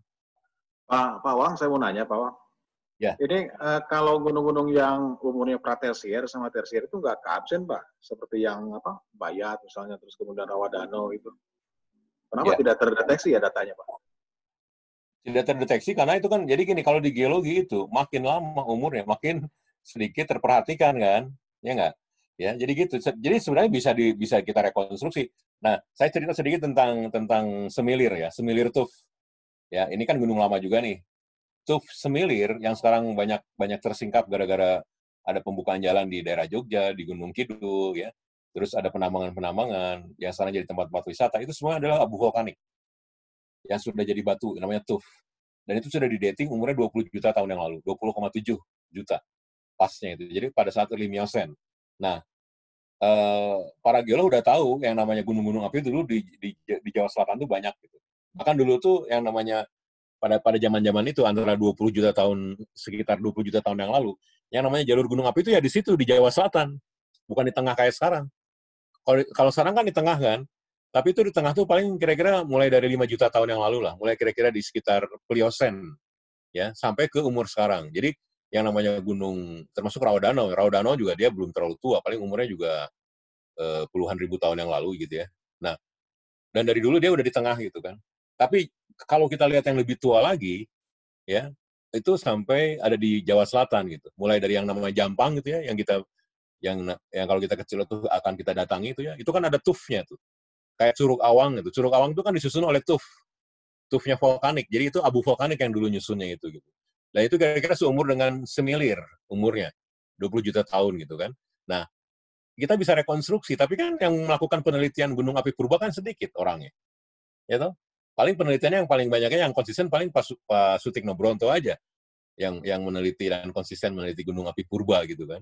Nah, tetapi yang lain-lainnya kan kebanyakan kita kan ngelihatnya di vulkanologi yang sekarang gitu, ya. Vulkanologi sekarang aja kurang, apalagi yang purbanya gitu, Den. Ya. Jadi artinya sebenarnya nggak beda, hanya kita harus melakukan rekonstruksi yang lebih susah, ya. Nah, ini saya contoh Semilir aja. Semilir kan paling nggak pernah dilakukan penelitiannya lebih detail lah oleh Helen Spade ya, karena dia dulu ambil S3-nya, PhD-nya di daerah-daerah situ gitu kan. Itu dia meneliti gunung-gunung api purba yang menghasilkan tuf Semilir. Nah, ternyata Semilir itu juga ketika dicek, di komposisinya diukur umurnya, ternyata itu rata-rata asam banget. Asam sekali gitu ininya tuh, si komposisinya. Karena kandungan silikatnya sangat tinggi dibandingkan silikat-silikat yang sekarang di gunung-gunung api sekarang. Jadi abu vulkaniknya gunung-gunung api Merapi itu jauh lebih rendah dibandingkan silikatnya dari Semilir Tuf. Nah, itu menunjukkan kepada kita bahwa gunung-gunung api yang dulu tuh lebih katastrofik kalau meletus karena kan magmanya asam. Ya, magma asam itu dia akan lebih kental. Dia nggak ngencer gitu ya. Jadi sehingga dia bisa bikin banyak sumbat-sumbat yang terjadi. Nah, begitu sumbat terjadi, dia magmanya tumbuh terus, dia akan dilempar dengan kuat. Itu pasti akan katastrofik gitu. Jadi bisa dibayangkan zaman dulu, zaman-zaman 20 juta tahun yang lalu itu beberapa gunung api itu sangat katastrofik, jauh lebih katastrofik dari kita bicara sekarang gitu. Kayak Krakatau misalnya kan. Krakatau waktu hebat meletus itu kan silikatnya lagi asam-asamnya kan gitu. Nah, kembali ke pertanyaan ini. Jadi sebenarnya bukan tidak ada yang meneliti, bukan tidak diteliti, belum ada aja penelitian ke arah sana gitu. Karena itu kan harus penelitian gunung api purba kan. Jadi artinya tetap aja kita bisa lakukan metode yang saya ceritakan seperti ini, itu bisa juga dilakukan di gunung api purba. Tapi misalnya gini, oke, kita ambil Semilir. Semilir sampai hebat nggak? Sampai jauh ke atmosfer nggak? Harusnya iya. Tetapi sekarang saya tanya, harus berapa dalam ice core yang dibor supaya bisa mengetahui sampai umur 20 juta tahun? Dalam banget kan? Ya. Toba aja untuk melihat Toba 74.000 tahun yang lalu, mungkin harus sampai 2.000 meter ice core yang dibor gitu kan. Apalagi kalau untuk sampai 20 juta tahun gitu. Itu Den, penyebabnya Den. Tetapi lebih kurang kalau teorinya sama, kan geologi itu kan hanya perulangan gitu. Apa yang terjadi sekarang, the present is the key to the past kan. Jadi artinya masa lalu pun akan begitu juga kejadiannya gitu. Ya, tetapi kan penelitiannya sedikit. Dan yang menelitinya pun dikit. Ya, semakin purba suatu area itu semakin susah untuk direkonstruksi. Ya.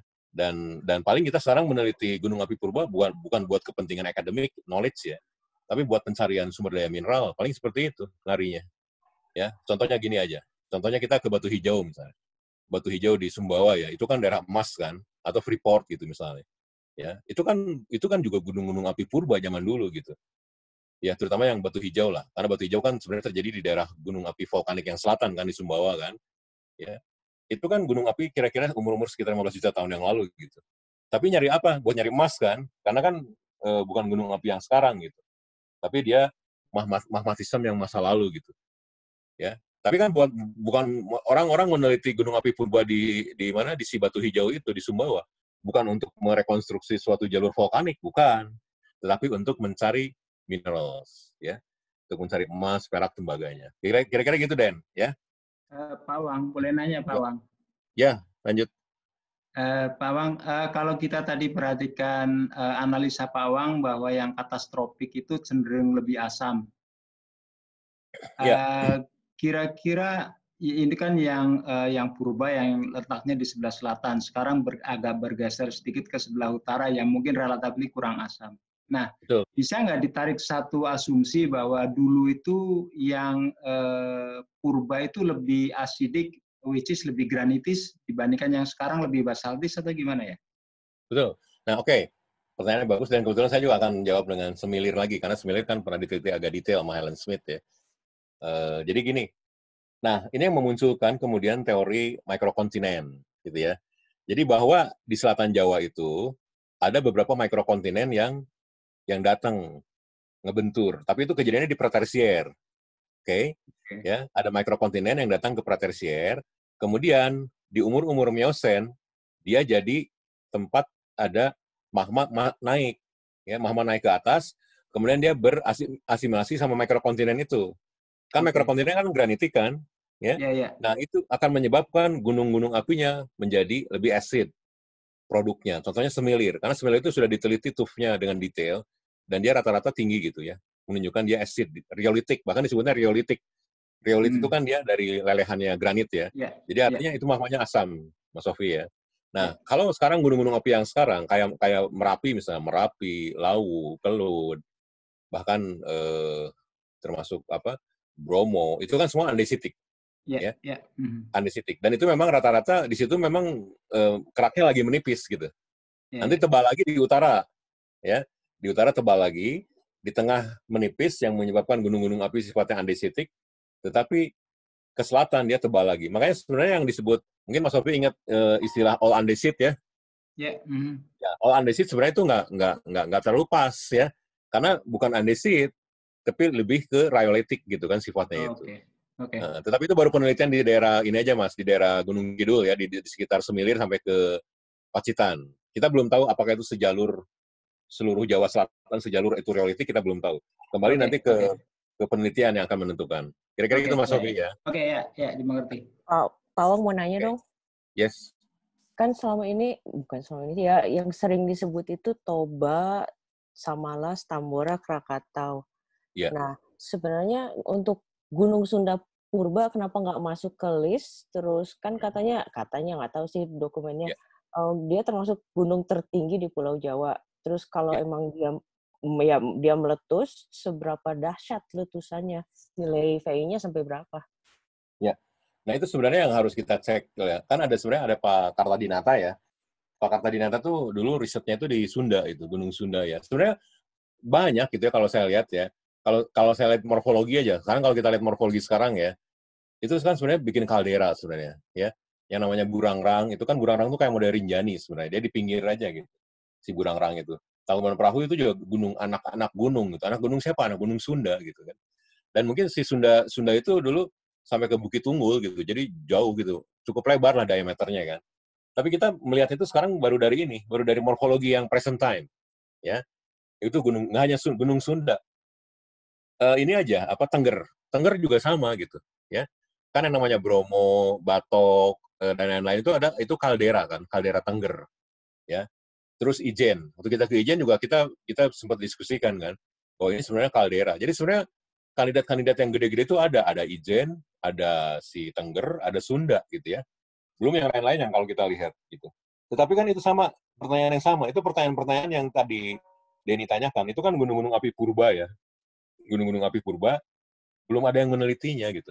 Ya dulu mungkin Pak Kartadinata juga mungkin sempat meneliti, tapi mungkin apakah saya nggak tahu apakah dia sampai melihat ke VI-nya berapa gitu ya. Apakah dia sudah merekonstruksi kan? Untuk merekonstruksi itu nggak mudah. Contohnya coba saya balik ke awal dulu ya. Untuk bisa merekonstruksi VI itu kan banyak parameternya. Nah, ini saya sudah siapkan bagaimana merekonstruksi VI gitu. Nah ini kan parameternya banyak nih. Ya. Ini VI 0 sampai VI 8 gitu, maksimum di sini. Kan ini parameter-parameter yang harus dipenuhi. Berapa volume ejektanya dalam meter kubik atau kilometer kubik berapa misalnya. Berapa tinggi kolomnya gitu. Ya. Terus bagaimana sifat explosivity-nya? Apakah dia eksplosif, apakah dia efusif, leleran aja, atau dia sifatnya meledak, apakah kataklizmik, paroxysmal. Nah, terus berapa durasinya? Blastingnya berapa hari? Berapa hari? Apakah dia hanya di bawah 1 hari meletus, apa dia sampai 12 hari terus-terusan? Nah, ini semua bisa dipelajari kalau gunungnya modern. Semakin modern, semakin gampang kan? Karena kita menyaksikan gitu. Coba sekarang kalau kita dihadapkan ke Gunung Sunda, ya, atau Gunung Ijen gitu, atau gunung Tengger misalnya, kan susah. Ya, kita merekonstruksi ini kan nggak gampang gitu. Untuk menurunkan nilai parameter-parameter ini buat gunung-gunung yang tadi itu nggak gampang gitu. Ya. Oke. Ya. Dulu waktu Toba dilakukan, Samalas dilakukan, wow itu banyak sekali ilmuwan yang terlibat. Gitu, ya. Jadi artinya saya yakin tidak mustahil untuk melakukan itu, tapi butuh konsistensi, butuh penelitian terus-menerus, terus butuh beberapa ilmuwan yang masuk ke situ. Akhirnya mungkin kita bisa keluarkan gitu. Hanya kalau saya lihat dari morfologinya itu kandidat gitu, ya. Gunung Sunda, Gunung Ijen, Gunung Tengger itu kandidat gitu, ya. Ya memang kalau kita mengikuti penemuan Samalas saja itu banyak gitu, banyak yang terlibat gitu. Para ilmuwan, para ahli klimatologi gitu ya. Kan kita butuh dukungan itu gitu kira-kira. Kira-kira gitu ya jawabannya ya. Oke, makasih Pak. Oke. Ya. Nyambung lah ngomong masalah-masalah gunung api tua.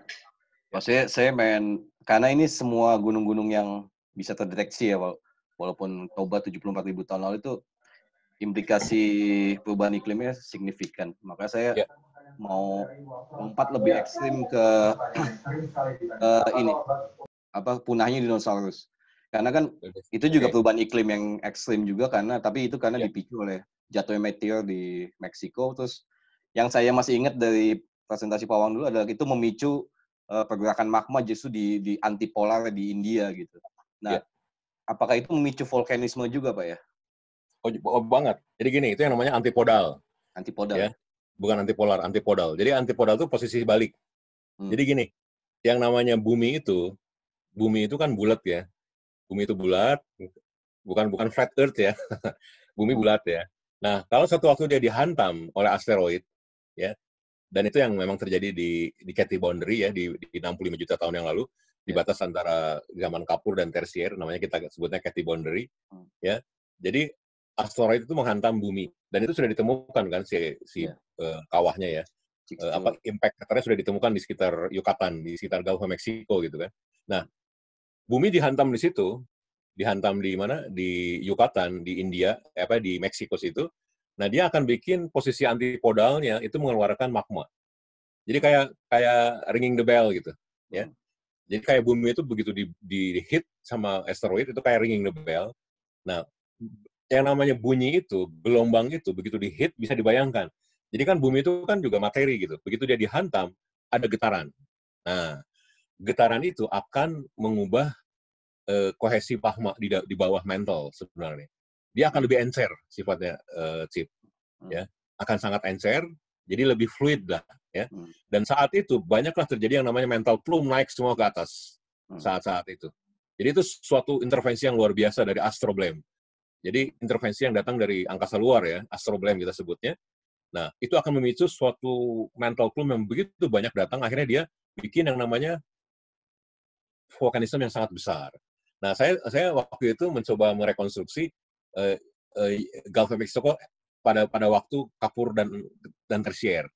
Jadi yang tadi dibilang sama Cipi, ya kalau saya rekonstruksi 65 juta tahun yang lalu,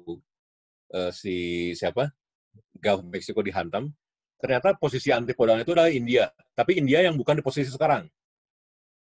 Karena India pada 65 juta tahun yang lalu, dia lagi berangkat dari Madagaskar menuju posisinya sekarang. Dan itu pas sekali gitu. Ya, jadi yang namanya Deccan Trap, kan ada istilahnya Deccan Trap ya, di India itu ya. Itu adalah kalau kita ke sana gitu ya, itu semuanya basalt. Dan basal, lucunya basal gitu. Kenapa basal? Karena emang mahmanya kan dari mantle kan. Ya.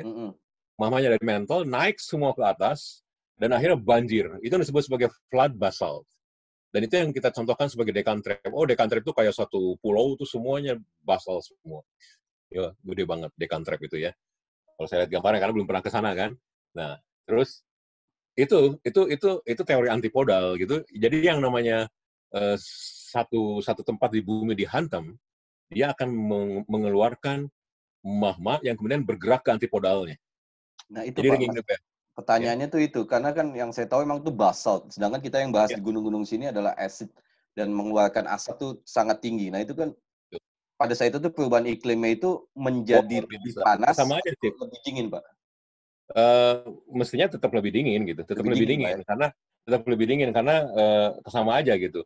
Baik, jangan salah yang namanya Samalas itu dia lebih ke basaltik sifatnya, ya, dibandingkan riolitik yang model Krakatau. Tapi kan luar biasa juga efeknya, nggak masalah. Tetap ada sulfurnya gitu, ya, ada sulfurnya. Dan bayangkan itu basal yang sangat banjir, luar biasa kan. Dan itu kan dapat intervensi yang dari benda angkasa ya, luar angkasa ya. Nah, pasti saya yakin juga. Jadi kalau saya lihat itu penyebab itu ada 3 faktor. Pertama dipicu dulu oleh hitting asteroid yang hit Earth ya, bumi di situ. Kemudian bumi menggerakkan material mantle yang masuk ke posisi antipodalnya, yaitu di India. Terjadi vulkanik yang gede-gedean. Habis itu apa? Terjadi klimat yang berubah semuanya. Udah seperti yang tadi kasusnya. Ya. Pawang itu sama dengan yang terjadi di Siberian juga ya? Siberian Trap juga sama? Trap. Ya, Siberian Trap. Siberian Trap itu di mana coba kira-kira itunya? Si posisi hitting asteroidnya. Itu baru ketahuan ternyata di Australian, dekat Queensland. Ya, karena di Queensland itu ditemukan suatu impact crater dan umurnya lebih kurang sama dengan Siberian Trap.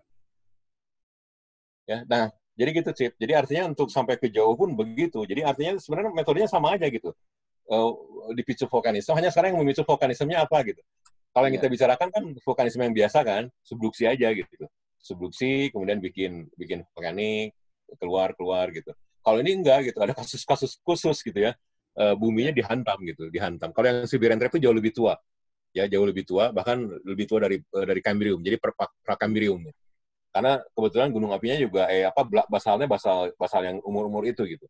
Jadi umurnya itu akan sama. Jadi basal yang keluar itu akan sama dengan kapan itu di-hitting si buminya itu. Ya, dipukul oleh asteroidnya. Oke, Bang. Ya, itu. Ya. Baik, kita teruskan ya.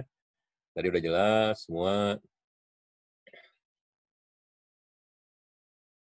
Nah, Ini kalau ini hanya kita lihat, saya ingin tunjukkan saja, Samalas ini peak-nya kan tinggi nih, ya. Nah, coba kawan-kawan lihat ini sulfat juga diukur dua-duanya kok.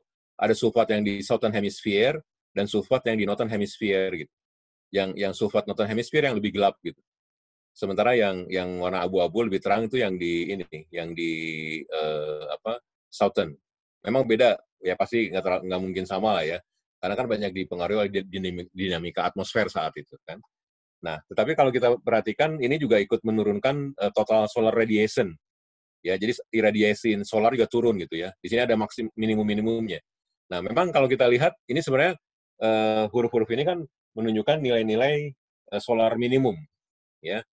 Ini kalau di istilah paleoklimat kan ini namanya Oort, ya. Jadi ada beberapa namanya gitu. Ini Oort, ini namanya Wolf, ya. Ini yang namanya si Spur, ini yang Maunder, ini yang Dalton gitu.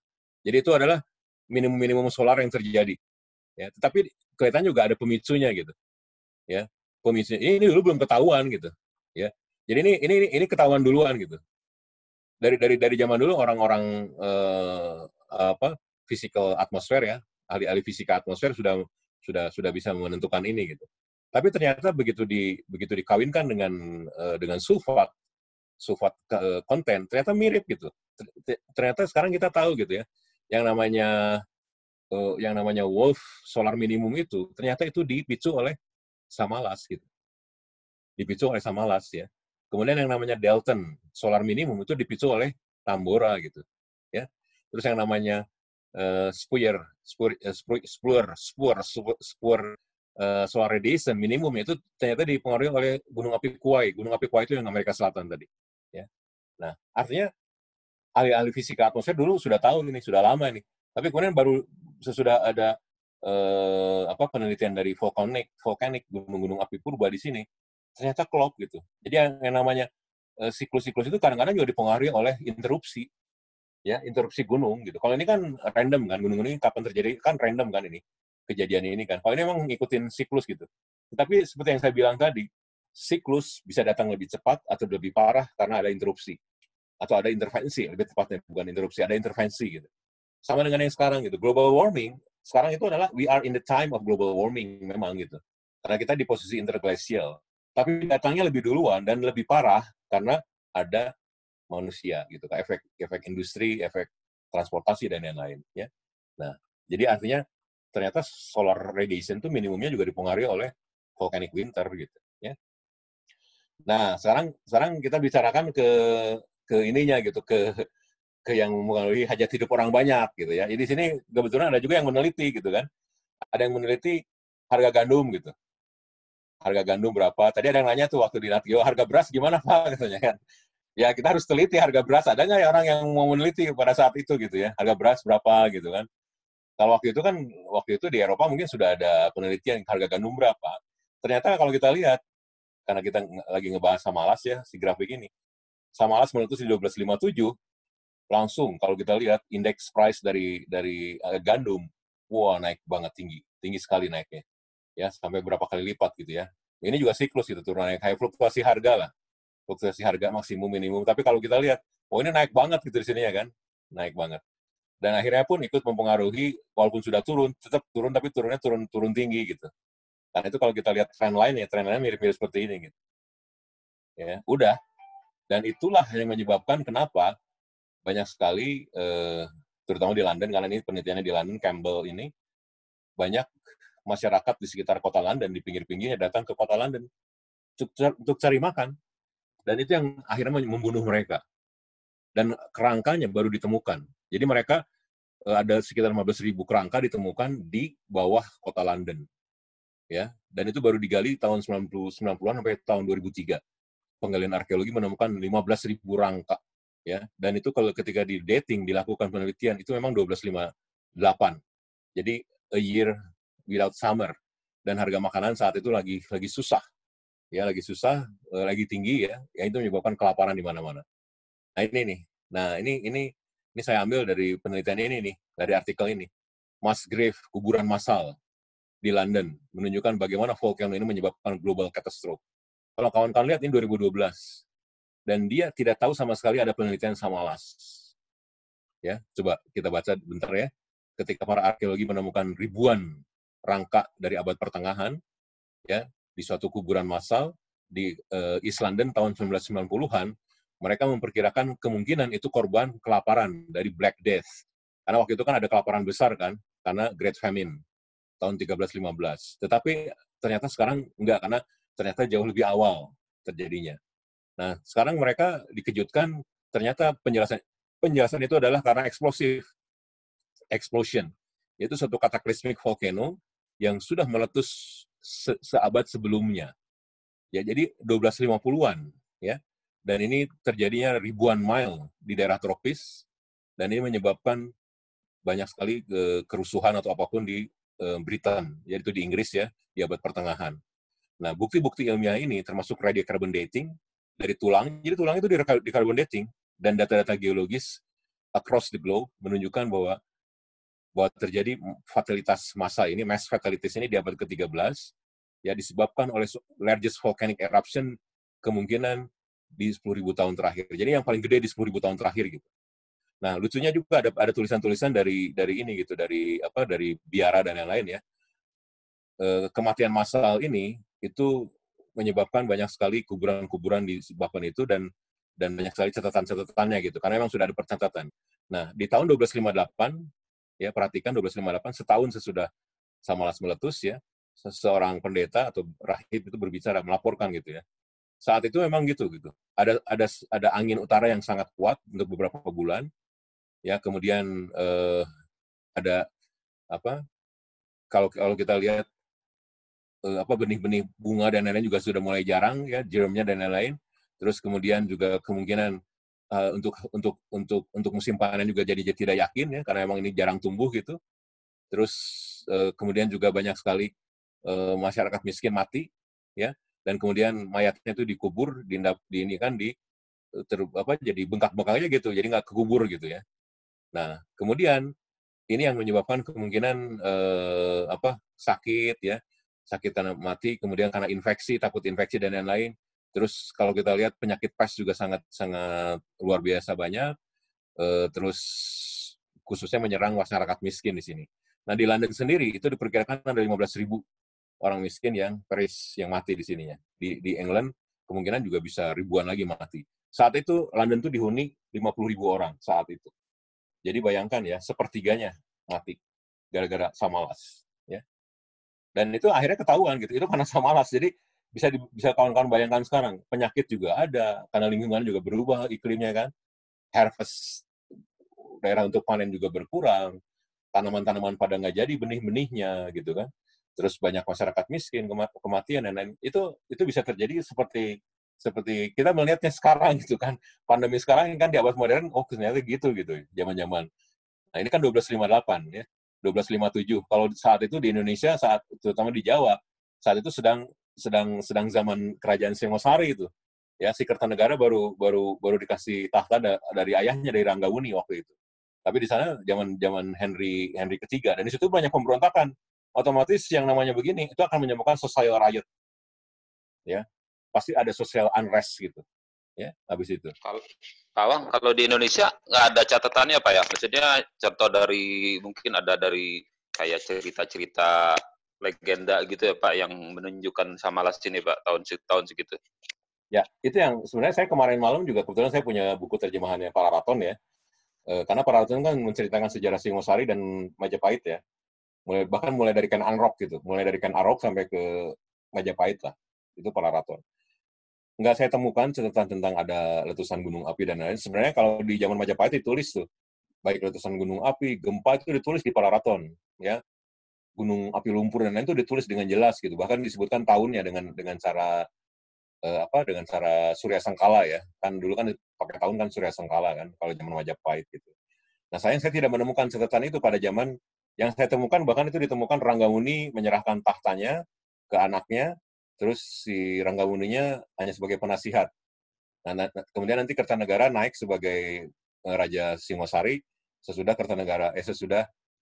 Ranggawuni wafat tahun 1268. Nah, jadi 1254 itu diserahkan tahtanya tuh ke anaknya tuh si Kertanegara kan. Nah, terus kan 1257 terjadi Samalas tuh. Hanya nggak ada tulisan di situ. yang ada tulisannya di sumber yang lain tapi bukan di Pararaton. Kertanegara memindahkan ibu kota, ya, dari Kutaraja di Kediri, karena kan Ranggauni dan yang lain kan itu bukan merebut, itu kan mengambil alih tahta kerajaan dari Kediri kan, Kertajaya itu kan, kemudian diambil sama Ranggauni, nah terus akhirnya mendirikan dinastinya Singosari kan. Nah, terus Kertanegara memindahkan ibu kota Singasari dari Kediri ke Singosari yang sekarang disebut, yaitu di Malang, kota Malang sekarang, gitu ya. Nah, di situ dijelaskan, saya nggak tahu apakah itu terjadi di 1258, di 1260, tapi pada saat Kertanegara naik tahta di 1268, ibu kota kerajaan sudah di Singasari, sudah di Malang, bukan di Kediri. Nah, apakah itu ada penyebab dari Samalas? Saya nggak tahu ya, karena nggak ada penjelasan lebih jauh. Tetapi yang jelas, gunung api Samalas itu sampai terlempar ke Gunung Merapi. Jadi di Gunung Merapi itu ada abu vulkanik, tapi bukan dari Merapinya, tapi dari Samalas. Karena ada beberapa kawan dari Badan Geologi ya, yang ambil PhD-nya di Merapi, dia menemukan satu dating umur 1257, tapi di Merapi. Jadi itu jarak Merapi dengan Samalasun 660 km. Itu titik terjauhnya gitu. Pasti yang namanya Singosari maupun Kediri pasti kena. Tapi nggak ada catatannya. Justru catatannya adanya di Lomboknya sendiri kan, yang saya sebut tadi sebagai babat Lombok. Nah, tetapi babat Lombok sendiri seperti Pararaton itu dibikinnya bukan di time of explosion, pasti enggak lah ya. Siapa yang mau nulis cerita itu tentang kejadian gunung api kalau pas di tahunnya? Babat Lombok atau babat Sembalun itu ditulis tahun 1500-an. Itu mirip dengan angka tahunnya Pararaton. Kan itu juga tahun sekitar itu. Nah, itu di situ ditulis banget itu di Pararaton itu, di babat Samalas itu. Dan itu justru yang membuat para peneliti yakin bahwa memang Gunung Samalas. Dan itu disebut gitu. Gunung Samalas runtuh, Gunung Rinjani longsor, di situ disebut dibikin itu. Tadi saya bacakan tuh pada saat di Natio itu ya, salah satu babatnya. Bahkan oleh kawan dari National Geographic disebutkan pupuh berapa. Karena dia pernah melihat pupuhnya itu dari daun lontar, kan disimpan di Museum Negeri di sana, di Lombok sana. Nah, di Jawanya sendiri nggak ada catatan. Mungkin ada, hanya mungkin nggak, entah di babat apa gitu ya. Tetapi kan di Jawa kan saat itu hanya efeknya aja gitu. Nah, yang jelas kondisi sesudah itu ada yang namanya babat Suwung. Babat Suwung itu salah satu babat juga di Lombok yang menjelaskan kejadian vulkanik itu. Kenapa disebut babat Suwung? Suwung itu kan kosong kan, artinya kan. Nah, jadi saat itu Lombok, Bali, Sumbawa, mungkin 20 tahunan, 30 tahunan sesudah kejadian Gunung Api Samalas itu kosong. Ya. Jadi nggak rame lagi lah. Jadi kayak nggak ada kehidupan gitu. Nah, itu yang menyebabkan Kertanegara karena Kertanegara kan salah satu raja yang mulai ekspansi kan. Dia pergi ke Pamalayu, ekspedisi Pamalayu ke Jambi, termasuk dia menaklukkan Bali, menaklukkan Nusa Tenggara, gitu, yang kemudian nanti diteruskan oleh Majapahit kan, oleh Hayam Wuruk kan. Itu sebenarnya cikal bakalnya kan dari Kertanegara ya. Nah, dia gampang tuh, dia menundukkan Bali, Lombok, Sumbawa tuh gampang gitu. Karena Suwung gitu, karena nggak ada orang. Kayak gitu. Itu kira-kira, Matt. Tapi untuk efeknya mungkin berbeda nggak, Pak? Misalnya ke yang daerah tropis sama yang subtropis, misalnya kayaknya efeknya misalnya jauh lebih besar kalau di tropis itu lebih cepat recover-nya atau gimana? Udah yuk, mau tidur yuk, sholat Isya. Ya jelas, Matt. Pasti akan berbeda gitu ya. Di daerah-daerah yang 4 musim itu pasti akan lebih menderita ya kalau memang tidak ada solar radiation kan. Makanya itu kalau kita lihat korban itu justru ratusan ribunya tuh di sana gitu. Nah, kalau di daerah tropis memang itu efek vulkaniknya langsung ya, dan kelaparan karena tanah-tanah rusak, sawah-sawah rusak, mahal segala macam, itu banyak menimbulkan korban kelaparan. Tapi yang namanya global efeknya, disasternya lebih ke negara-negara dingin gitu ya. Karena kan kalau di daerah kayak tropis ini juga sempat terus gini, yang namanya model ini tuh model sirkulasi atmosfer itu kan akan ketariknya ke sana, ke daerah subtropis dan daerah sedangnya sana, atau daerah dinginnya. Sumbernya memang dari tropis, tapi dia akan keluar dan dia mengalir ke daerah hemisfer utara dan selatan ya, gitu ya. Jadi akibatnya memang kalau dari sisi paleoklimat itu lebih gampang recover di sini. Tapi penyebab yang lainnya mungkin karena langsung kena vulkanismenya di Indonesianya, ya, dia di Jawanya gitu. Kira-kira gitu. Ya, Pawang, mohon maaf, Pawang. Pawang, maaf, ini masalah waktu. Ini waktu sudah hampir 1 malam nih, Pak. Hampir 1 malam ya? Nggak terasa ya? Udah jam 1 malam lagi. Jadi itu officialnya jam 10 kalau ada yang mau sih. Karena kalau pawang dongeng itu memang nggak akan ini sih, tidak akan pernah cukup. Nah, paling ini beberapa slide lagi nih, Den, ya. Boleh Pak. Oke, ini saya ingin menjelaskan tentang bagaimana juga efek Samalas itu di Oceania gitu ya, di Oceania. Karena Oceania kan tidak tropis, tapi juga sama gitu. Terjadi perubahan global sea level, ya. Sea level berubah. Nah, akibatnya di sana disebutkan ada penelitian terjadi banyak migrasi, ya banyak migrasi manusia pindah gitu. Termasuk dari Pulau Pasca pindah ke pulau-pulau yang lain. Nah, ternyata yang menarik juga penghunian Selandia Baru itu terjadinya justru di sini gitu. Ya, 1230 sampai 1280 gitu. Penghunian Selandia Baru itu. Jadi artinya itu dipicu juga gitu. Ya, dipicu juga oleh Samalas gitu. Karena memang Samalasnya mengubah fluktuasi muka laut kan. Kalau kawan-kawan tadi kan lihat di grafik itu kan banyak sekali polar cap kan. Banyak sekali rafting ice raft gitu. Akibatnya itu kan dari mana? Itu kan datangnya dari muka laut juga gitu. Makanya muka laut dia drop. Muka laut ngedrop karena banyak es yang terjadi gitu. Nah, muka laut ngedrop itu juga akan berpengaruh terhadap pulau-pulau vulkanik, pulau-pulau oceanik kan. Nah, itu terjadi di pulau-pulau Oceania seperti Hawaii, bukan Hawaii ya, Pulau Pasca, Guam, Fiji dan lain-lain gitu. Ya.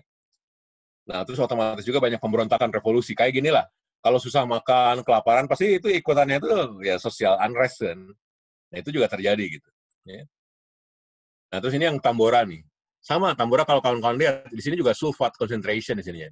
Nah, ini nih. Ini Tambora eruption. Di sini kan kalau kita lihat, oh ini muncul nih. Muncul ada sulfat, ada full sulfat, jadi ada sulfat concentration.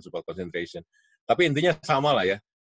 Sama aja dengan Toba, dengan Tambora, dengan Samalas, dengan Toba juga sama. Efeknya sama.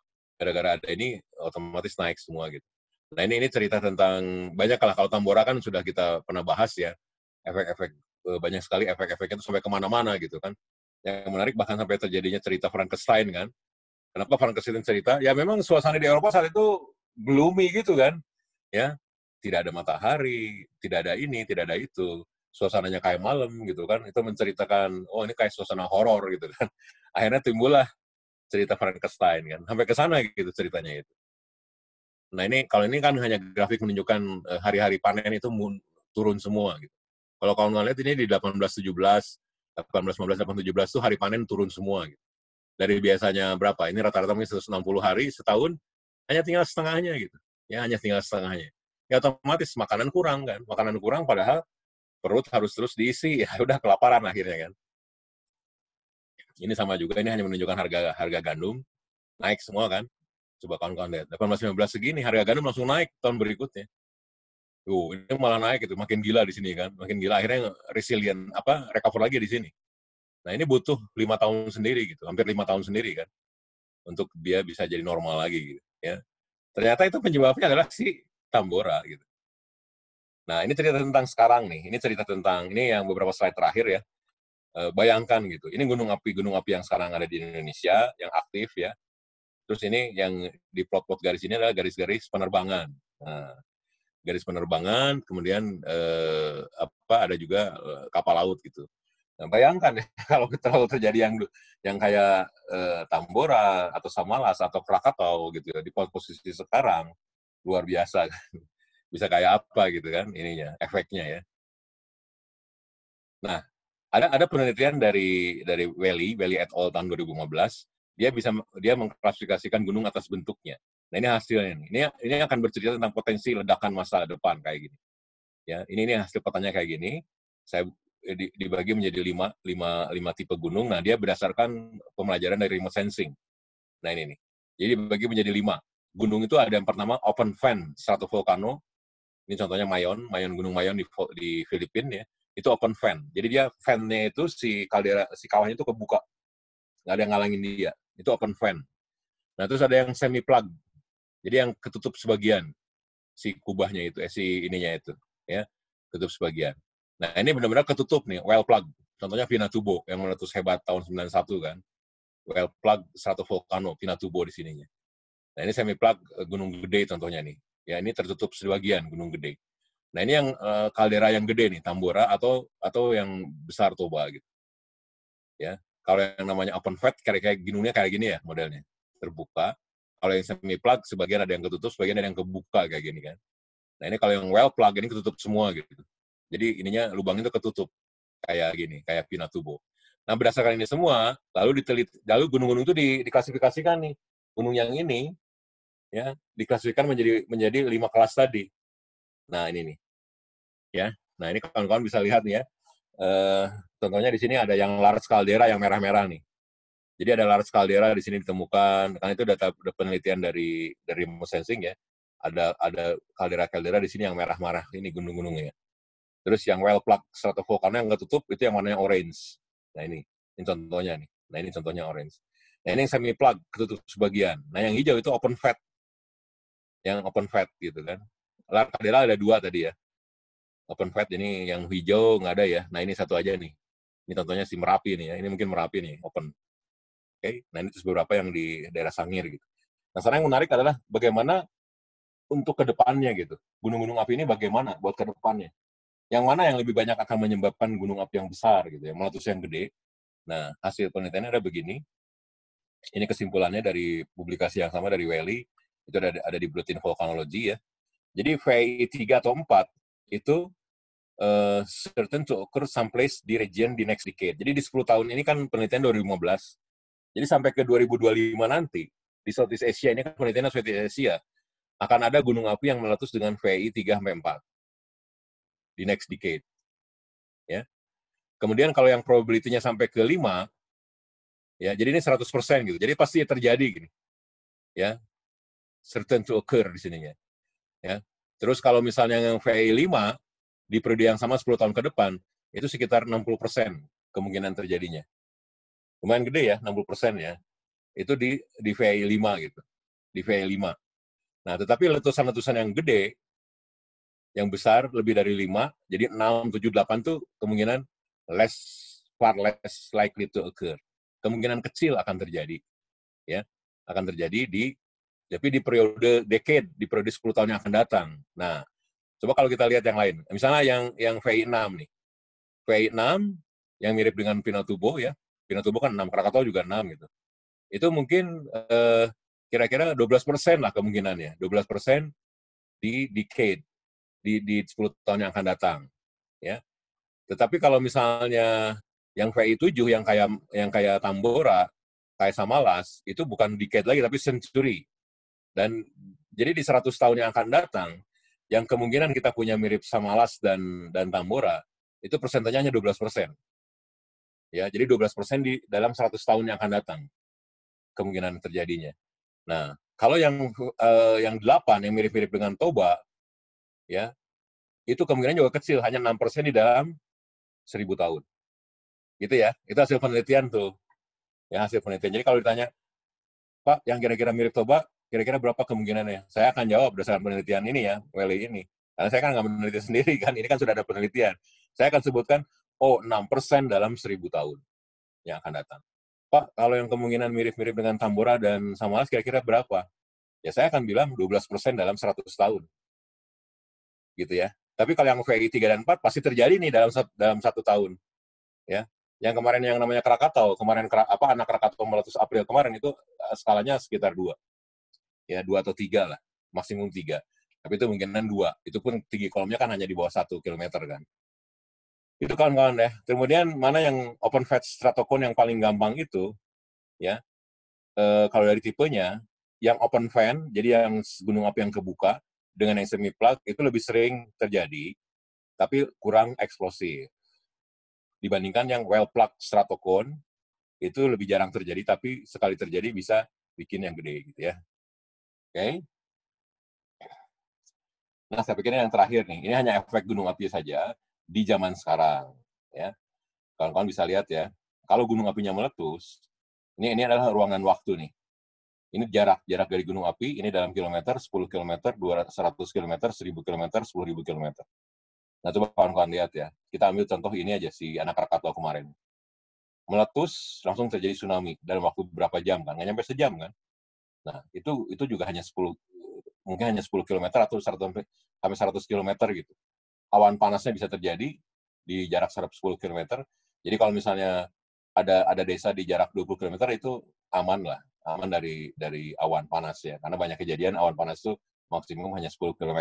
Jadi kalau misalnya ada desa di sini nggak akan kena, walaupun itu dari gunung yang gede ya. Kecuali gunung itu kasusnya Gunung Merapi misalnya ya. Tapi kalau gunung gede ya pasti kena juga gitu kan.